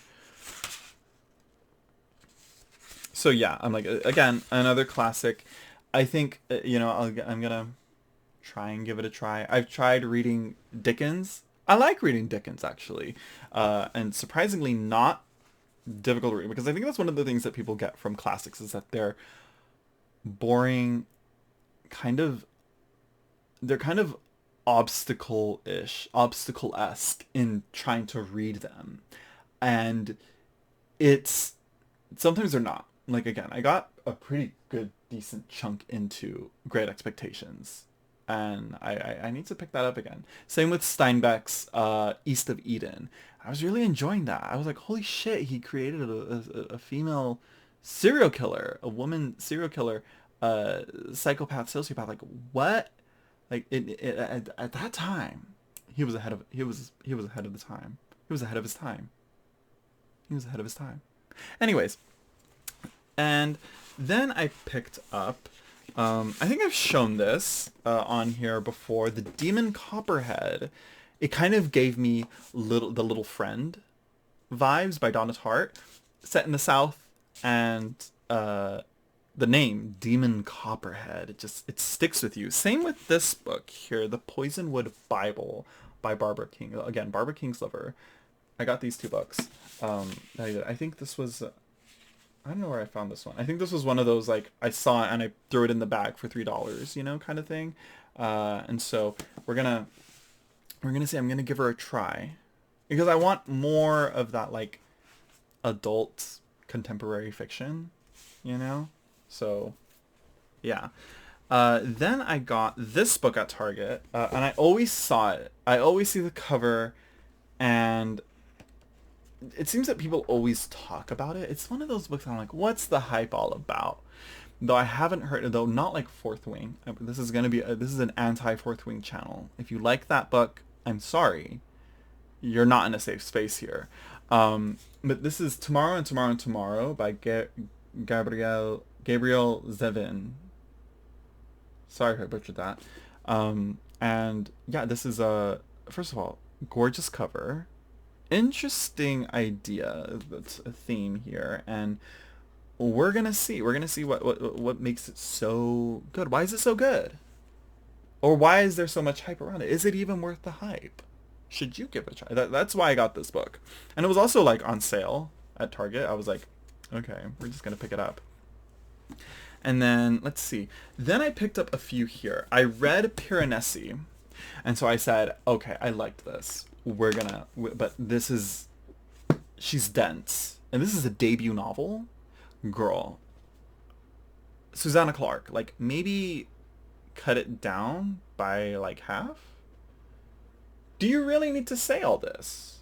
This is Jonathan Strange and Mr. Norrell, by the way.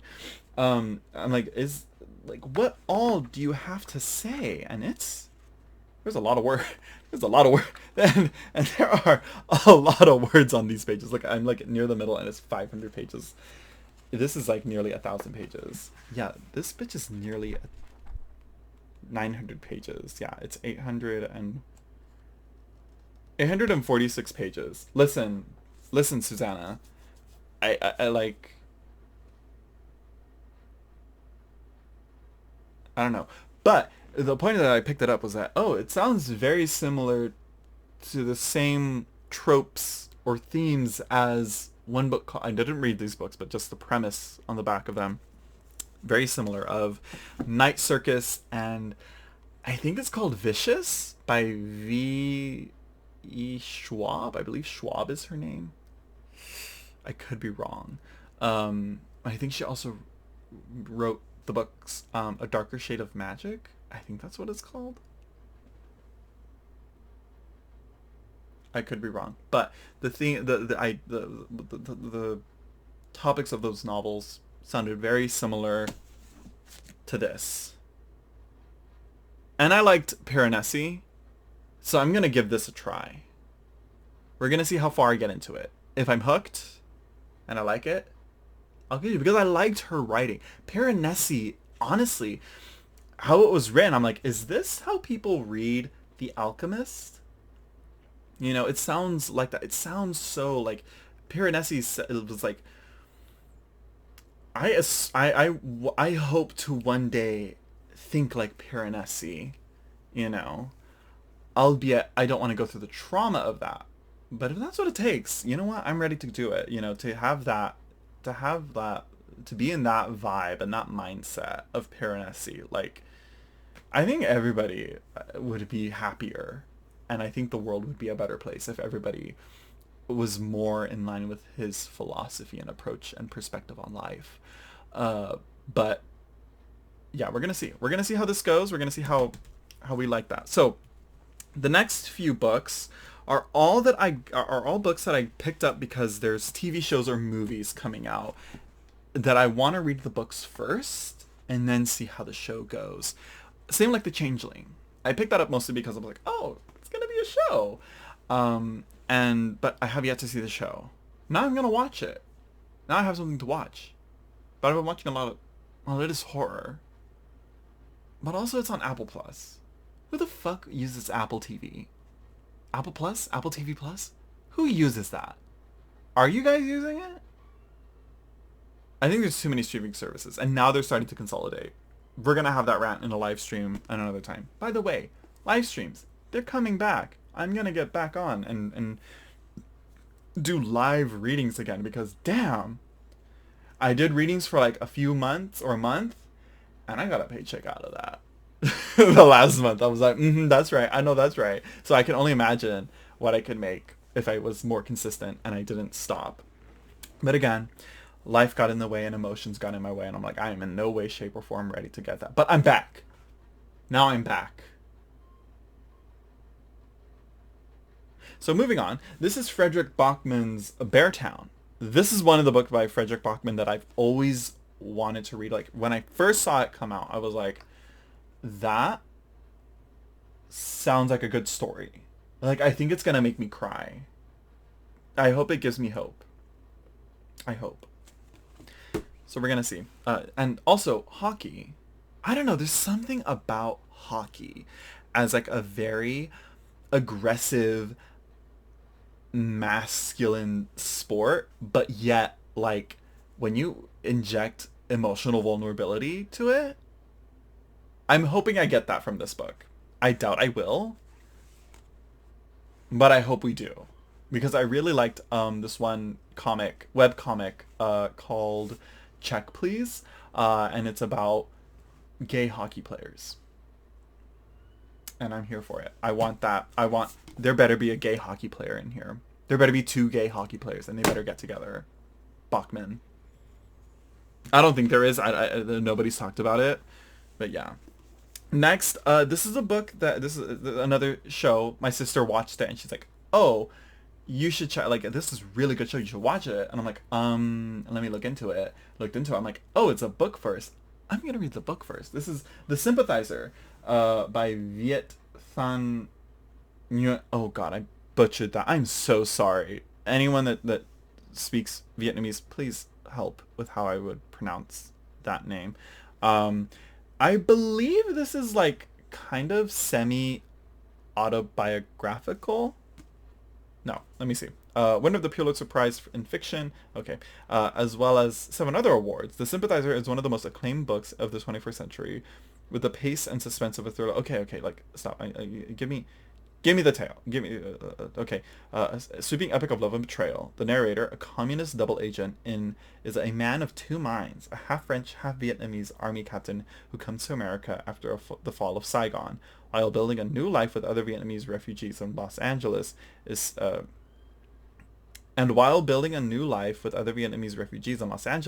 is secretly reporting back to his communist superiors in Vietnam. The Sympathizer is a blistering exploration of identity and America, a gripping spy novel, and a powerful story of love and friendship. So yeah. Oh, no. Nothing Ever Dies is the nonfiction book. So yeah. This is not semi-autobiographical. This isn't semi-autobiographical. No. No. But his covers tend to look the same. And I always saw this cover. I was like, okay. So yeah, I was like, okay, time to give it a try. Pick it up and hopefully get to it.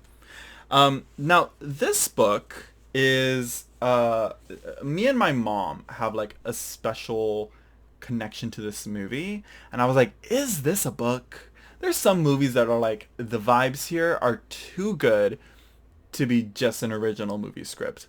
Sometimes they are. Sometimes they're good, but you can tell. There's just things, there's moments and scenes and like how a movie is made that you can just tell, like, oh, this is too like creative and original to be just a movie script. Sometimes I get surprised, but no. But anyways, this was one of those, and that was Cold Mountain. Me and my mom always quote it to each other, and just randomly we'll be like, you know, we gotta watch that movie.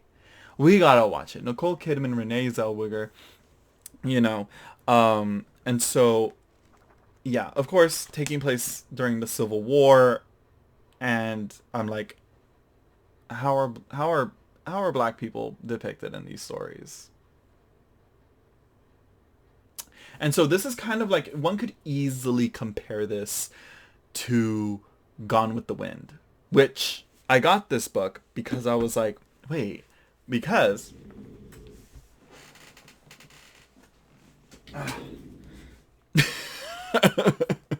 I went at the Discovery shop. I found a few books, and this was one of them. Gone with the Wind, in the mass market paperback. So I'm like, easy to hold, and I like how the paper was made pretty well to where the spine will not crack, which there isn't much going on in the spine anyways. But I saw it and I was like, Rhett, you cat, you know, and so I had to pick it up. So yeah, I've seen Gone with the Wind and the discussions around it being censored and banned for its depiction of racism and black people in the movie, which is like, come on, we could have done a little better. But I think the book is also not as, you know, like, I'm trying to be anti-racist, okay? I'm working on it. Okay, please keep that in mind. Please keep that in mind. And so these two, I feel like, are brother and sister. And so I want to like read and compare and contrast and go to put them together, kind of like I wanted to do with Our Share of Night and Hell Followed With Us. And I think one could do with Southern Book Club's Guide to Slaying Vampires and My Best Friend's Exorcist, along with Stephen King's It and Stephen King's The Outsider. You can definitely do like those 4 books. You can definitely read those and like compare and contrast the two between the two authors and see how, like, you know, there's something there. You can do some comparative fiction with that. So then one of the last books I have here is Wicked, because the movie's coming out and my mom had the book, I believe, and I think The Son of a Witch. And right? Yeah. And so this is a book that's always been on there, and I've always kind of wanted to read it. But when I first saw it, I was like a little kid, and I think this would have gone way over my head. I think it definitely probably wasn't a book for me. My mom saw the play. My mom always talked about it, and always like, she's like, oh, it's so good. I'm like, I have the book, and so like, probably gonna read it. We're gonna see, because we're gonna see how it goes.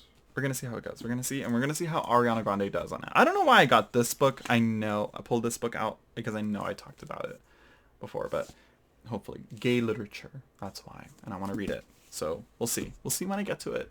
But for right now, at the moment, the big parts are these two that I'm reading right now. That's the main focus right now. When I have time and focusing energy, which I have a lot of right now, being unemployed and looking for work. So yeah. Then I got these two here. These are both by Italo Calvino. I saw this at my Barnes & Noble. I was like, oh, finally! The Castle of Crossed Destinies. Because tarot. We're going to leave it at that. And this, The Baron in the Trees. First of all, the title.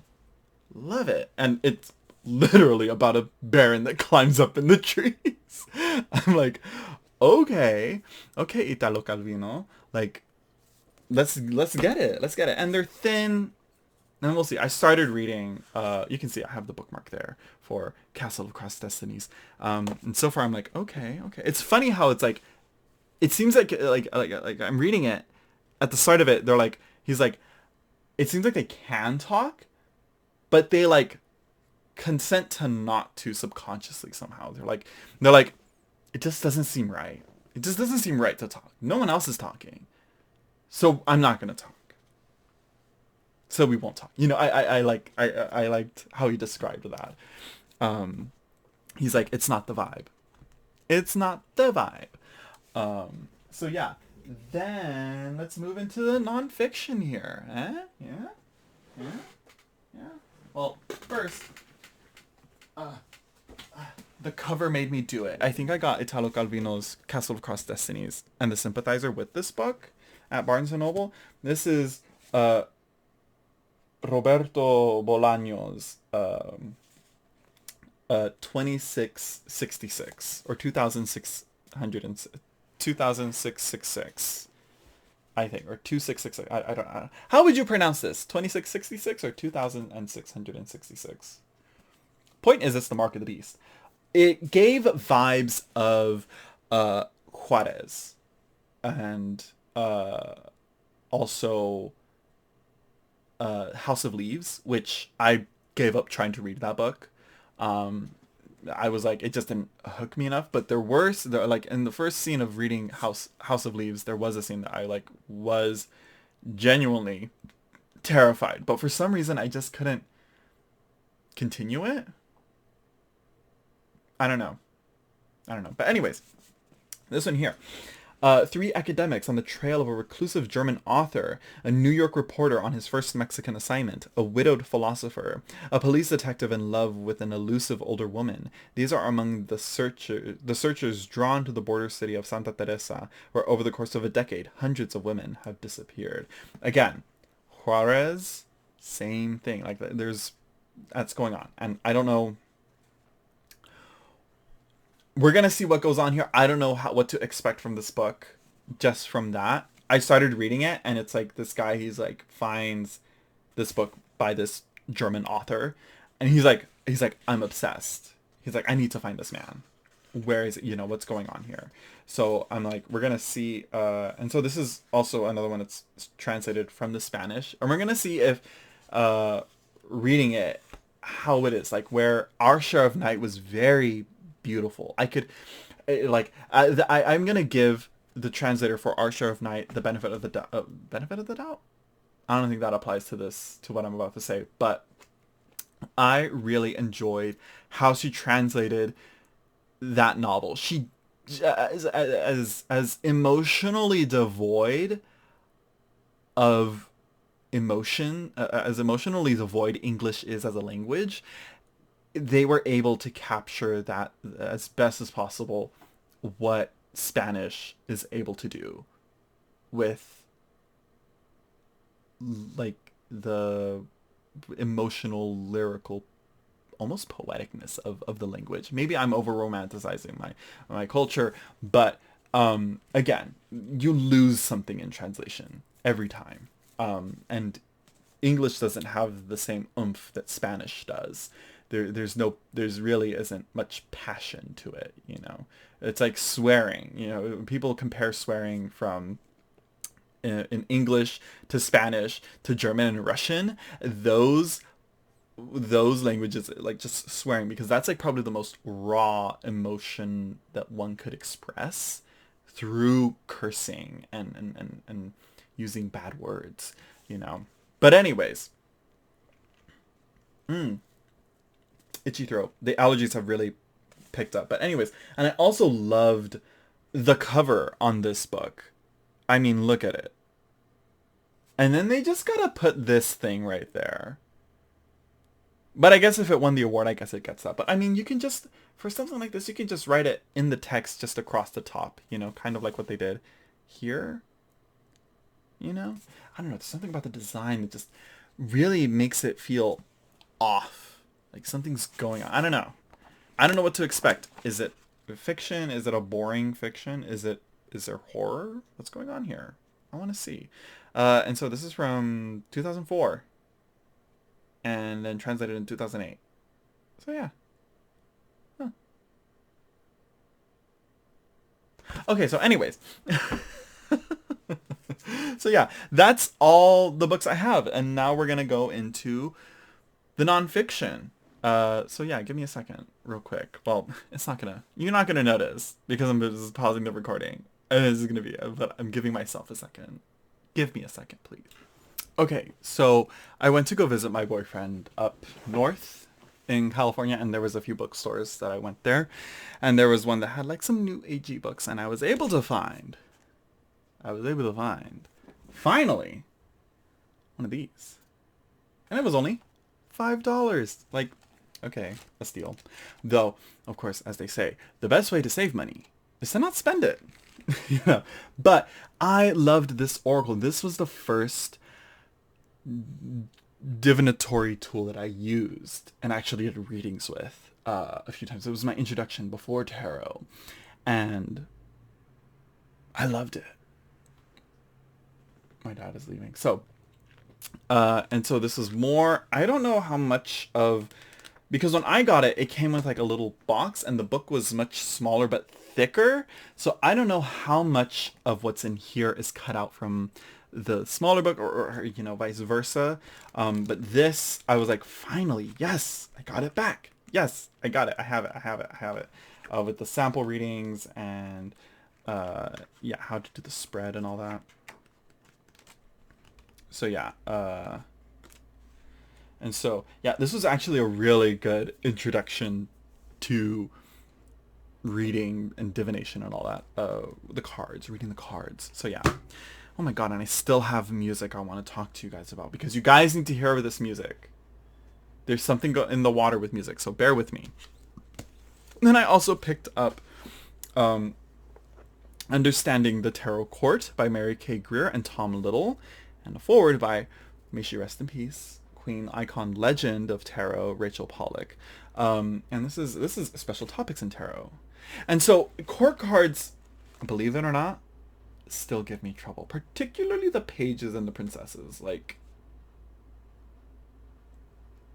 you know, but eventually I come around to them, but I do want to like be comfortable with them, and I'm still not comfortable there yet. I am, but I feel like there's still something missing. I still get stumped, and I don't want to get stumped anymore, you know.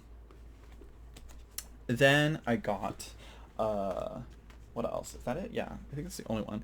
Then I've started getting into herbalism. I want to grow my own plants or get at least oils and plant materials and look into that, buy incense and know what I'm buying when I buy incense and candles and oils and shit like that.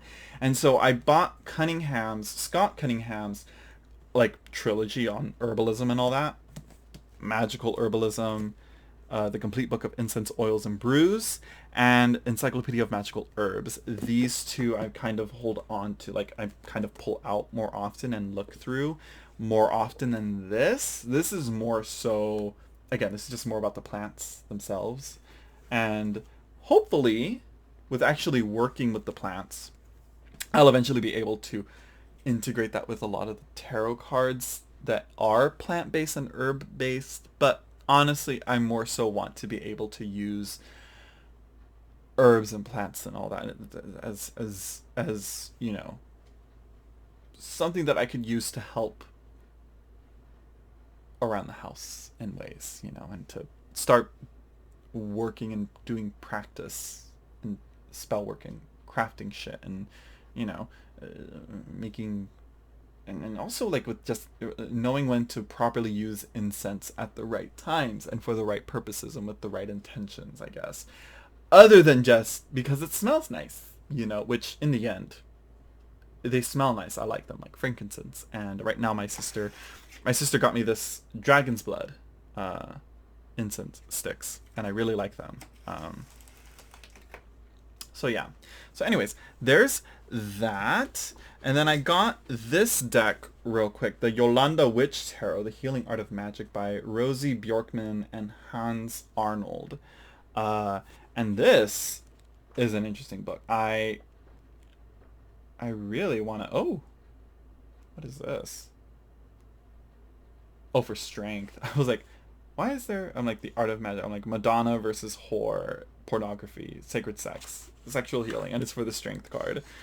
The power of orgasm. I'm like, girl, I'm like, immediately demonetize. So there's quite a bit on this book for each of the cards. I wonder if that's each. No, of course, the minor arcana gets less. I wonder what there is for spreads. No. Let's see at the front, maybe. That's one of the things. But there are, like, here, each one, like, probably exercises and all that. Oh, and a few spreads, of course. Good. Love it. I love it when a book actually gives you things to do with your cards rather than just meanings. So, yeah. Anyways, and this is a reprint, I believe. I got this at my Barnes & Noble. I was like, is that? I want to check that out. I'm like, okay. And I went through and I actually like, I was like, wait, there is actually a lot of decks I do want to eventually get. But I'm going to go through these shelves and get rid of a bunch of decks. Some I'm for sure going to get. There's some that I know I'm absolutely not letting go of. But there's a few in, there's quite a few in there. I'm sure that I can be like, it's time. It's time, especially in this time when I haven't been really using tarot. But it's just, again, where I'm at. Where I was at emotionally, I would say.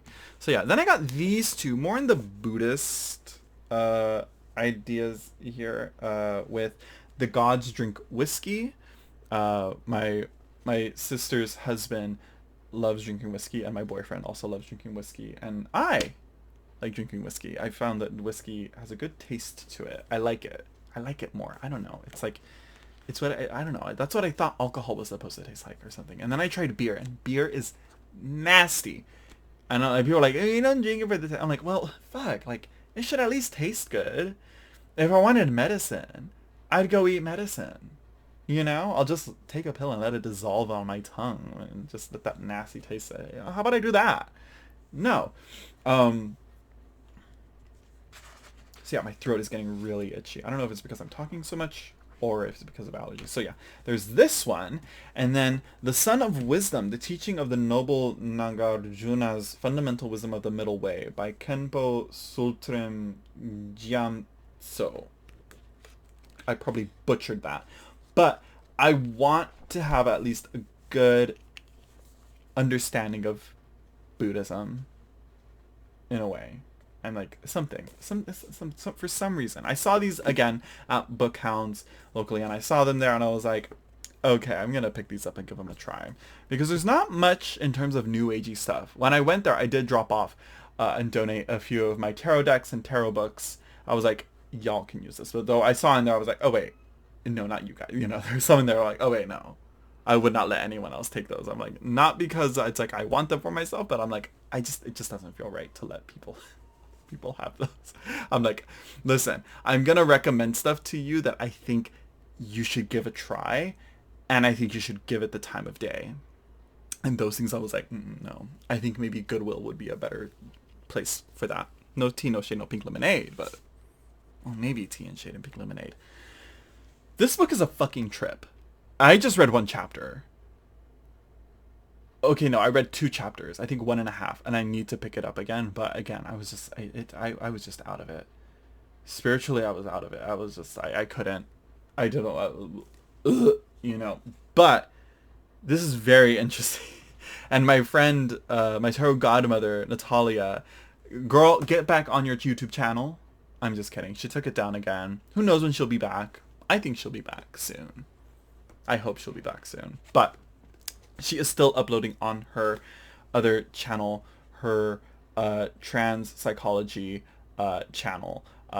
So yeah, right? Would that be right? Would that be a good description of her other channel? Anyways, but still, she recommended this book to me, and she sent it to me as a gift. And the last time and as a birthday gift, I believe. Right? Yeah, it was back in April.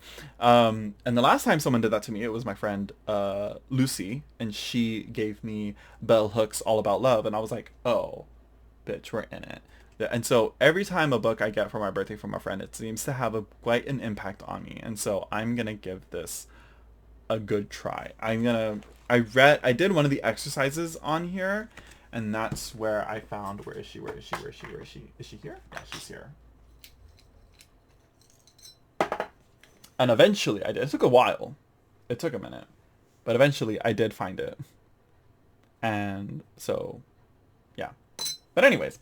Then I got this book also. I was like, oh, this is here. I'm surprised. Because of where I live. At my local, again, Book Hounds, you donate.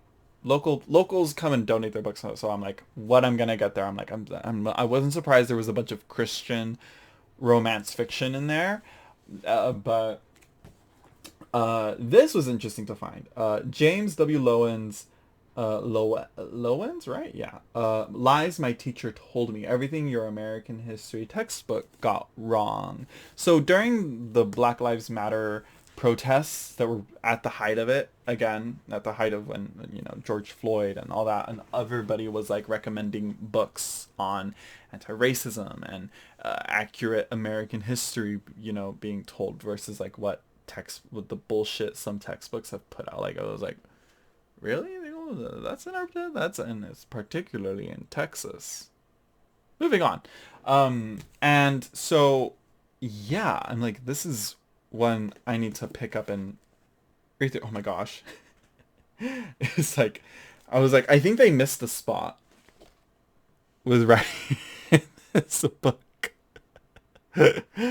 um So yeah, I'm gonna read through it, and well, not read through it. I'll probably use it more as a reference and probably look up like certain things of it.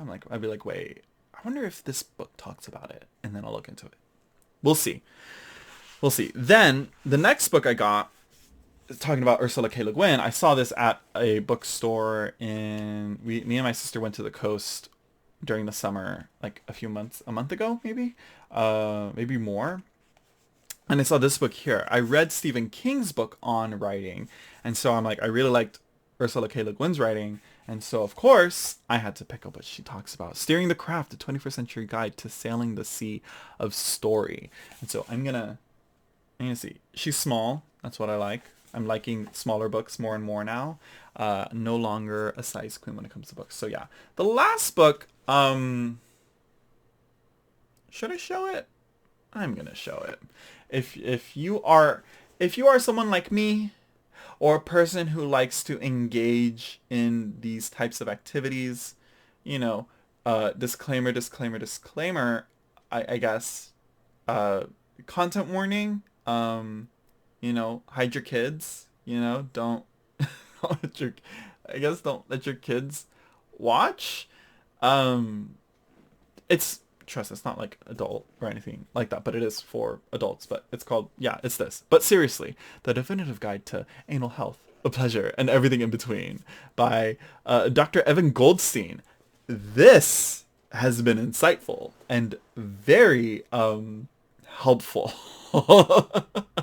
And I'm like, I told my sister, I'm like, you need to read this book. And so she's like, okay, yeah, when you're done. I'm like, mm-hmm. Mm-hmm. And so, yeah, there's like exercises, dieting tips, and a good understanding of the anatomy. And also, he talks about talking to your doctor about and being comfortable with your doctor with one's sexual health. Because people, a lot of the time he talks about like, sure, you may not be in like immediate like danger anymore. Of course, you're not dying and ill from any, ailment that comes to you when it comes to areas where one receives sexual pleasure, but of course, due to scarring and all that, that kind of gets in the way and doesn't allow you to continue to have, pleasurable sex anymore, And so he talks about like, helping men and women, and everybody in between, get back to that sexual well-being that they were before they were like hurt or ill or whatever. He talks about that, and I think that this is a great book. I highly recommend it. I mean, look, I'm like more than halfway through, and it's gonna be one I'm gonna reference a lot and recommend to everybody. And surprisingly, local Barnes and Noble. Like I was like, wait a minute. I'm like, this is Bakersfield. What is this doing here? But it seems that there's more and more gays coming to this city. Something's happening. Something's shifting. So yeah. Okay. So that is 2 hours of me rambling about books that I have not read that I want to read because consumerism. So yeah, I have no self-control. So I'm gonna recommend the albums. I'm gonna show you the albums that I've been listening to real quick that I've got here. Hopefully this is gonna be a 2.5 hour. Hopefully I can get this through, you know, the 30 minutes that I'm in here. So yeah, Sia, she's back. Reasonable Woman. I liked this album very much. That, what's it called? That inspo pop, I would call it. Some people have called her coworker music. You listen to 1,000 Forms of Fear and read those lyrics, and don't you dare ever call her coworker music. This, however, is probably more in line with coworker music, but still good. I like Sia. What can I say? 1,000 Forms of Fear, though, really good. What was the other one? We Are Born, great album. This, good album. It wasn't on repeat as much as other albums have been, but you know, yeah. Beyonce's Cowboy Carter Renaissance Part 2. I liked it. A little more artsy. Not like her first. It was not like Renaissance Part 1, but you know, and being country, I wasn't super excited for it. But there is a reason why she did Renaissance. It was to help, essentially it's a reclamation and a renaissance of black people back into the music that they have created, you know, where dance and house music has, you know, been dominated by white people for like most of current music history, and then now country as well. So people are now theorizing that part 3 is, or act 3, right? Yeah, it's 3 acts. Act 1, act 2, act 3. Yeah, right. It's acts. Sorry.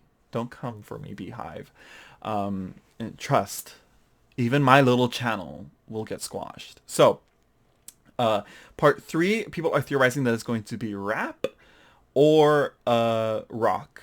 And I'm hoping for a rock album because I feel like rap has consistently been mostly dominated and in a way protected by black people, but it's like there's something to be said about it only ever being relegated to black people, and sort of like what Prince went through when he came out with his self-titled album. Like, it was labeled, I believe at the time, the record label, like, or stores labeled it as hip hop and put it on. And you listen to that album, you're like, this isn't hip hop. I don't know. Maybe I'm misremembering that. It was from a Mike the Snare video. I love his channel and his deep Discog dives. So yeah. Next, Ariana Grande's Eternal Sunshine. Yeah, I'm gay. So so far, but don't worry, we're gonna get variety here. I'm gonna give you variety. But this is her best work. This is her best work yet. And you know, it started with this, and the recession pop is really flowing through right now. It's good. We're in some good shit right now, and this is one of those good albums.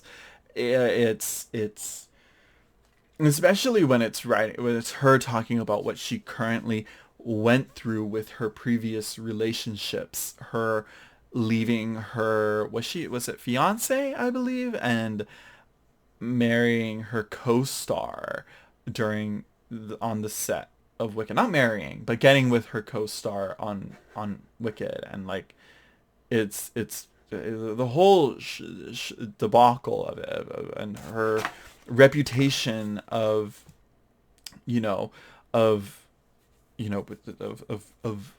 her dating relationship. And there's a conversation to be had on the misogyny of female artists. Like I think of and their relationships and them dating in the public eye. We get it with Taylor Swift and Ariana Grande, and even FKA Twigs touched on this with her album Magdalene. So yeah, moving on.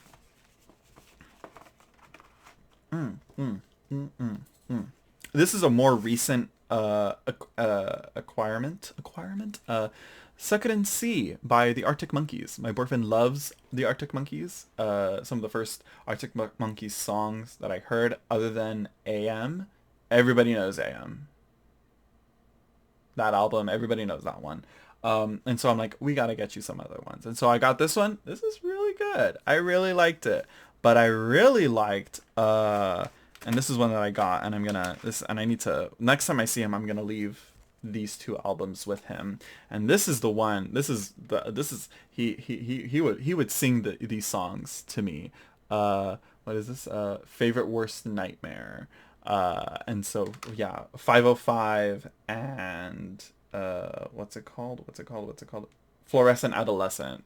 Those two he showed me from the Arctic Monkeys, and I was like, okay. But I heard all the other songs on here, and I was like, of all the songs, these were the singles. Like the first three songs, and no, the first four songs, I was like, I love it. And their debut album, which I can't find anywhere.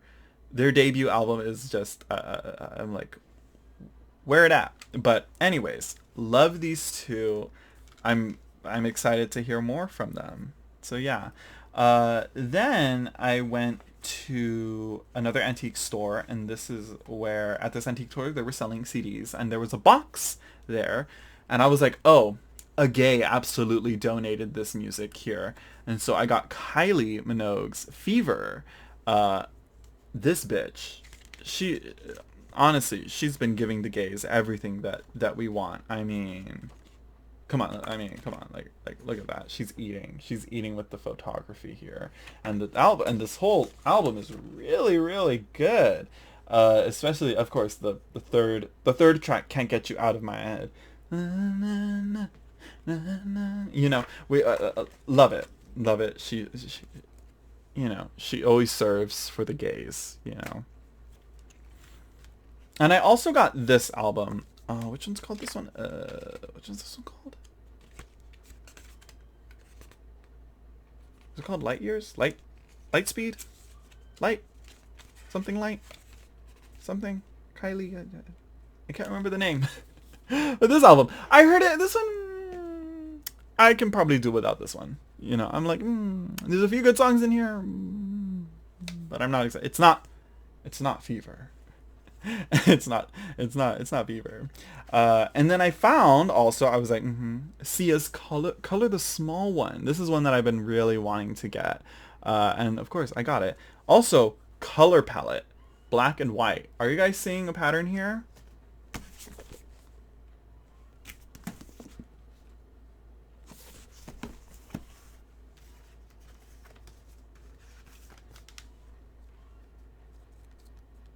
Like, I don't know what's happening. And these are all like within the past month. Along with this one. This is a good album. And I got, and I also, speaking of, I also got $7. I had to. And I love it. I love it. Whenever Drag Race does a disco Donna or a Donna Summer song, those are the best lip sync battles. Let's be real. Best lip sync battles. Fight me in the comments. You can't. So, and of course, I can't be talking about albums that I've been loving throughout this year without the album of the summer, Brat. And it's the same, but there's 3 more songs, so it's not. I also have the green version of just Brat, which that green album is iconic. Now, in this album, this is great. Bumping that. You know, it's It's the album of the summer. So yeah, give me a second. I hear my dog dying out there. I'll go save him right now. So yeah, this is very interesting. Like there's some parts in this album that are like literally, I think they talk about like a stream of consciousness, like journal entries, and I think they are. I think a lot of these are journal entries that she's put into lyrics, and there's a lot of vulnerability, even though there's a lot of like one would say mindless repetitive lyrics, like again like talk talk, and again 365, or again that bumping that bumping that bumping that bumping that, along with let's see, what's another one, yeah, Mean Girls, you know, there's a lot of Apple, you know. But one thing that I love about this album, and she does this quite a bit, I think she does this throughout all of her music, is she uses her accent and a bit of autotune. There's a lot of autotune, but she uses it to make it sound like she's saying two things at the same time. Apple and airport. Talk Talk does it where it's like talk to me and talk with me, you know.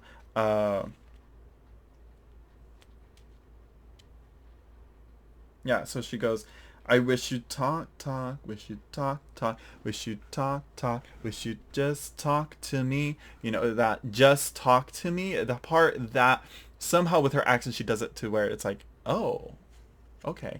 I also loved, oh, Sympathy is a Knife. Ugh. Such a good track. No skips. Sure there are a few weak songs here, but there's no skips.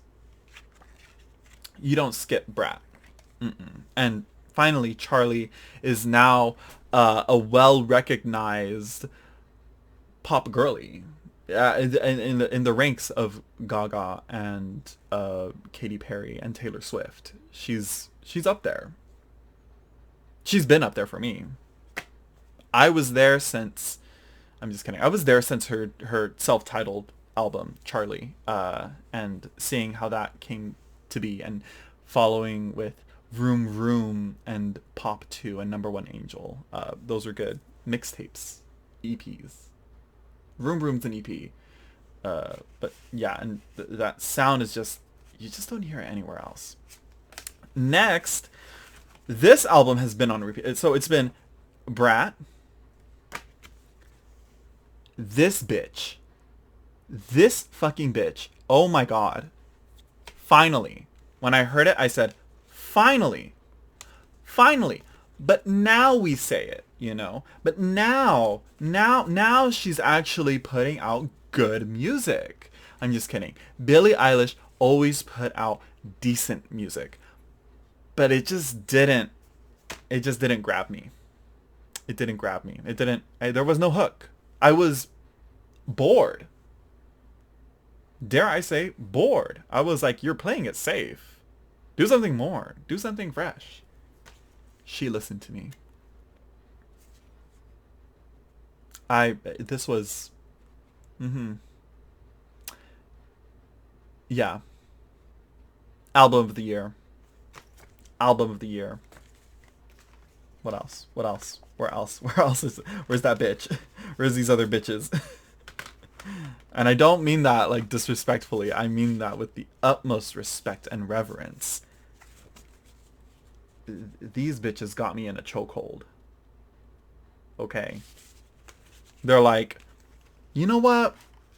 Good music hasn't come out yet. Give me a second. And the only one, and this was a disappointment, seeing how, again, we got these four. And in the same year, we got this.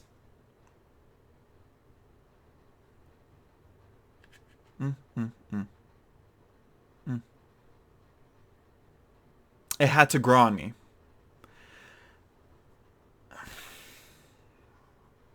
It's not a terrible album, but the fact that it had to grow on me when all the other girlies doing this caliber, and I shouldn't compare. And I liked it. Again, in the end, I liked it, but I just hope that this is a one-off, and I hope the next album she comes out with actually goes. The thing is that the theme of the album, radical optimism, it wasn't. Again, an album has to also come with its music video themes and marketing. Brat is something that's going to be studied for years to come, decades in the future. We're going to look back on it and be like, she cooked with that. She something like her mind to do that. The brilliance of what it took to promote this album was so good. Anyways, moving on. Let's see, where else should I go next? What should I talk about next? Yeah, Group Love. I Want It All Right Now. Yeah, a good album. If you, I was like looking at it, I was like, holy shit, they have like 6 or 7 albums, and none of them are bad. And although they have their distinct sound and they stick to that, unlike other bands like Linkin Park and who else? I guess I'm trying to think of it. Radiohead has also like expanded their sounds from like typical rock to more electronic sounding. They have stayed pretty consistent to how they sound. You hear a Group Love song, you're gonna know it's Group Love. Their voices are also very distinct, but the production is also very, again, colorful and bright and but yet very chaotic and bratty. Dare I say bratty. And this was a good album. I'll say that. And I've been re-listening to Big Mess and Healer, and those are really good albums as well. So right now, currently, I don't have the CD with me yet, but this bitch, do yourselves a favor. If you haven't heard, and you've been living under a rock, and I know the people in my channel, the viewers of my channel are of a demographic that aren't necessarily into, again, Charlie XCX and Ariana Grande, but go listen to Chapel Roan. I'm one of her most devoted followers now. On repeat, it healed me. She healed me. Yeah. She put on there were songs in there that I was like, oh, yeah. Even though knowing her story and knowing what some of those tracks are actually about, you could very easily, I could relate to them and project my life onto them and have a cathartic experience through that album of the rise and fall of a Midwest princess.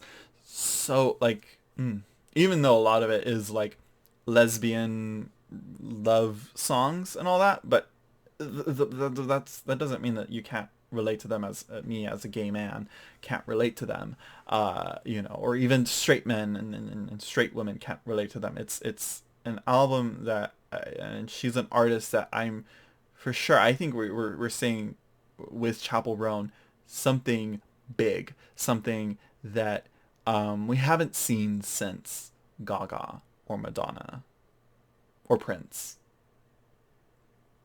And the only issue that I have is that she got to the peak of stardom and fame so quick. But I highly recommend you guys look into her story, look into her, how she really is someone that, we're going to see a biopic of her life in the future. Not yet. I think it's too soon. Let's see a few album cycles, give her like a decade of career, and then go back and see and see what, have someone play her. Who would play Chapel Roan in her biopic? Because honestly, like hearing her story and seeing it, and of course she's not Mexican, but I found a lot of similarities to Selena, and what Chapel did for queer people is, I feel like, what Selena was doing for Mexican Americans.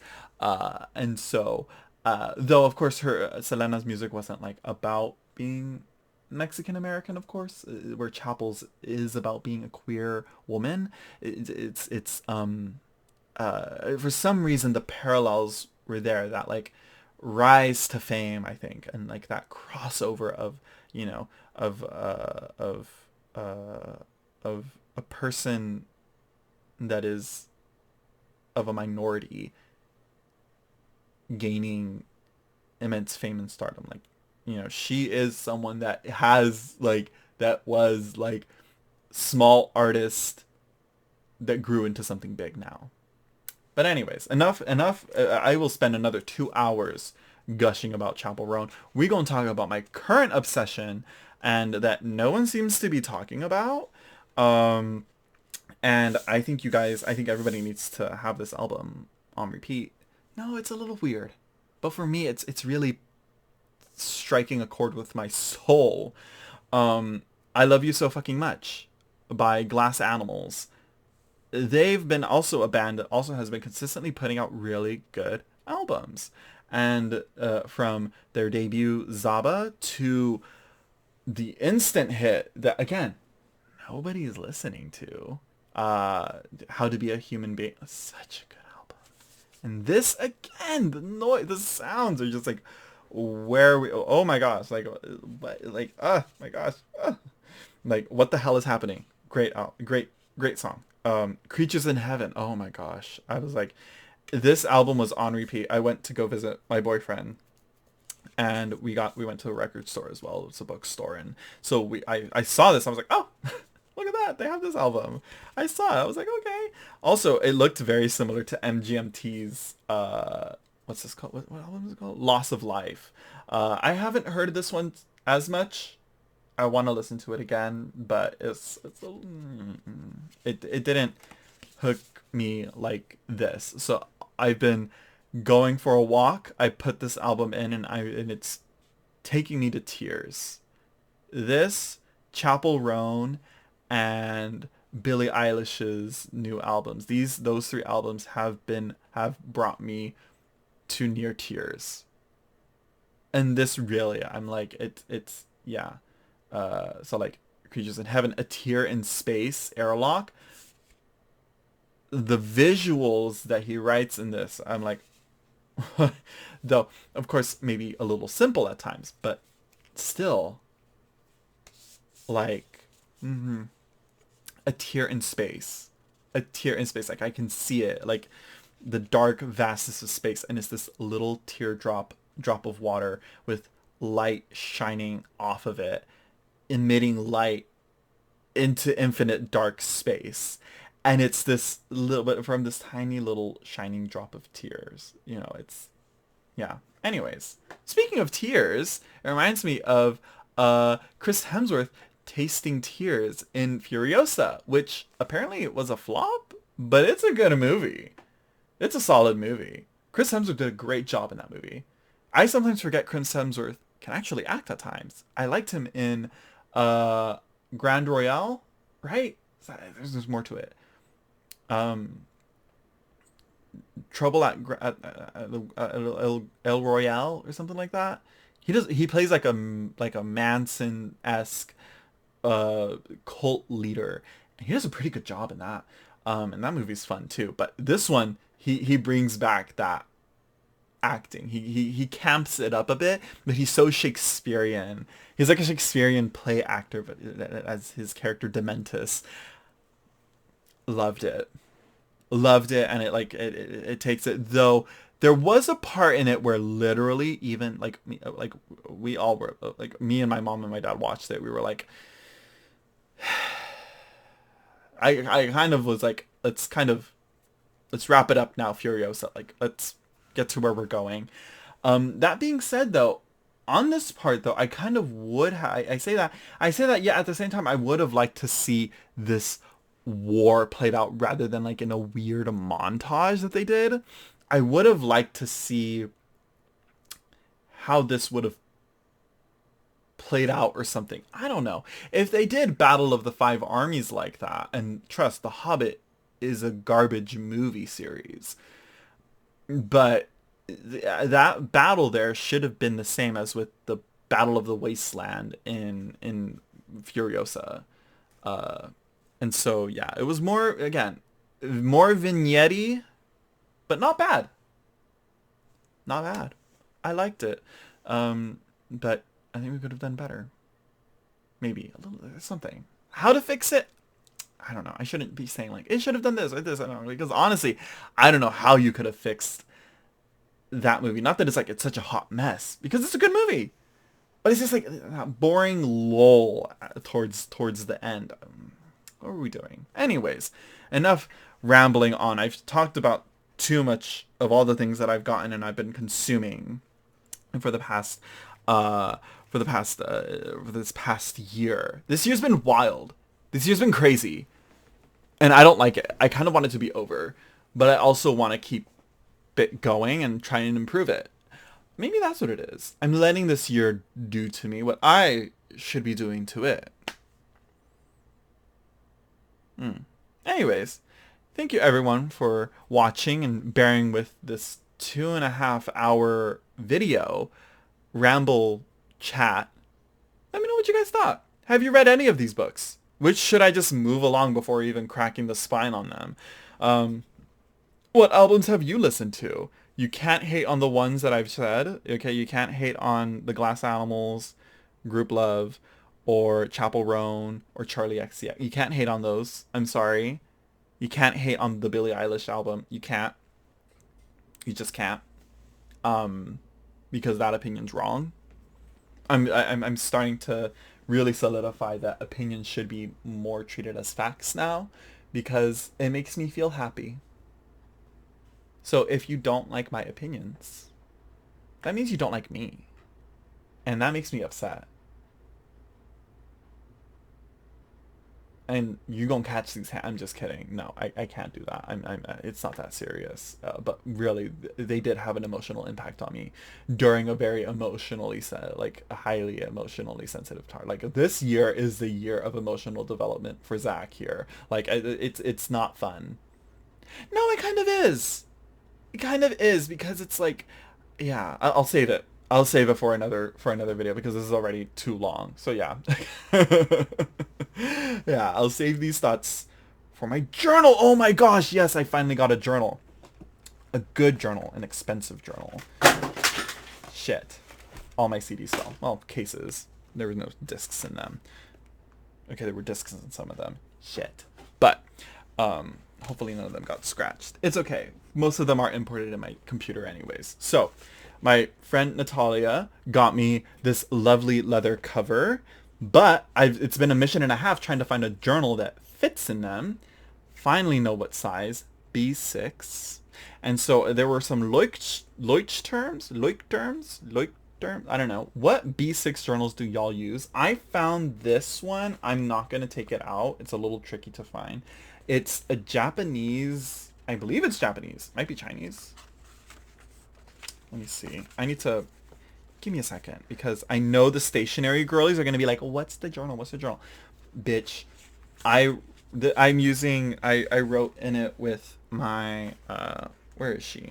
Where'd she go? She should be here somewhere. She shouldn't be far from my desk. But I just have so much shit in the way that I can't find my pen. Is it over here? Here she is. I've been using my Twisby Eco.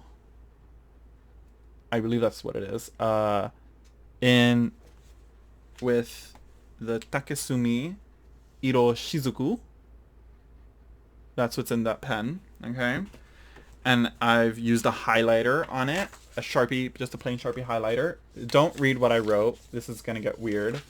But there's no ghosting. You know? You probably can pause on that and read what the fuck I wrote. But yeah, there is no... You can see, like, the ghosting is very minimal. And these are thin 365 pages. Like, and then, again, the highlighter didn't bleed through on the top of the... I was like, what? This is good shit right here. I'm gonna get weird with this book. I'm gonna get weird with this journal. So you want to see some very personal shit? Come and get into this deal here, because I'm like, oh gosh, these emotions, they gotta come out somehow. And really, like, I think with the books that I've been reading, I'm really getting the emotional oomph from them nowadays. Like in the past few years, I've like from my teenage years to now, like I didn't really have like viscerally cathartic emotional reactions to things. Now I do. The development of the prefrontal cortex. What do you know? Who'd have thought? Who'd have thought? So I will leave you all with that. How did y'all like your development of your prefrontal cortex? I'm not liking it, but also I'm appreciating that now I can empathize with people. Jesus, I sound like a psychopath. Anyways, thank you everyone for watching. I will see you all in a live stream that I do, hopefully when I start doing live streams again soon. So yeah, thank you everyone for watching. I hope you all enjoyed. Don't forget to like, comment, share, subscribe, and hit that notification bell, and comment down below if you guys would like more videos like this, if you guys would like more discussions on music or movies or on books. What books would you specifically like me to talk about? No, I'm not going to do that. I'm going to talk about what I'm going to talk about, and you're just going to have to deal with what I read through, and I'll tell you when I get to it. I can't do like, oh my god, do this one. I'm like, I can't. No. I've come to the conclusion that no, I can't do that. So yeah, thank you everyone for watching and bearing with me, and I'm back. So yeah, okay. Whew. Okay. I didn't even talk about tarot. Well, I did. Yolanda Tarot, but anyways, whatever. I'll see you all in the next live stream where I do a reading, or 2 or 3 or 4 or 5. We'll see. Bye everyone.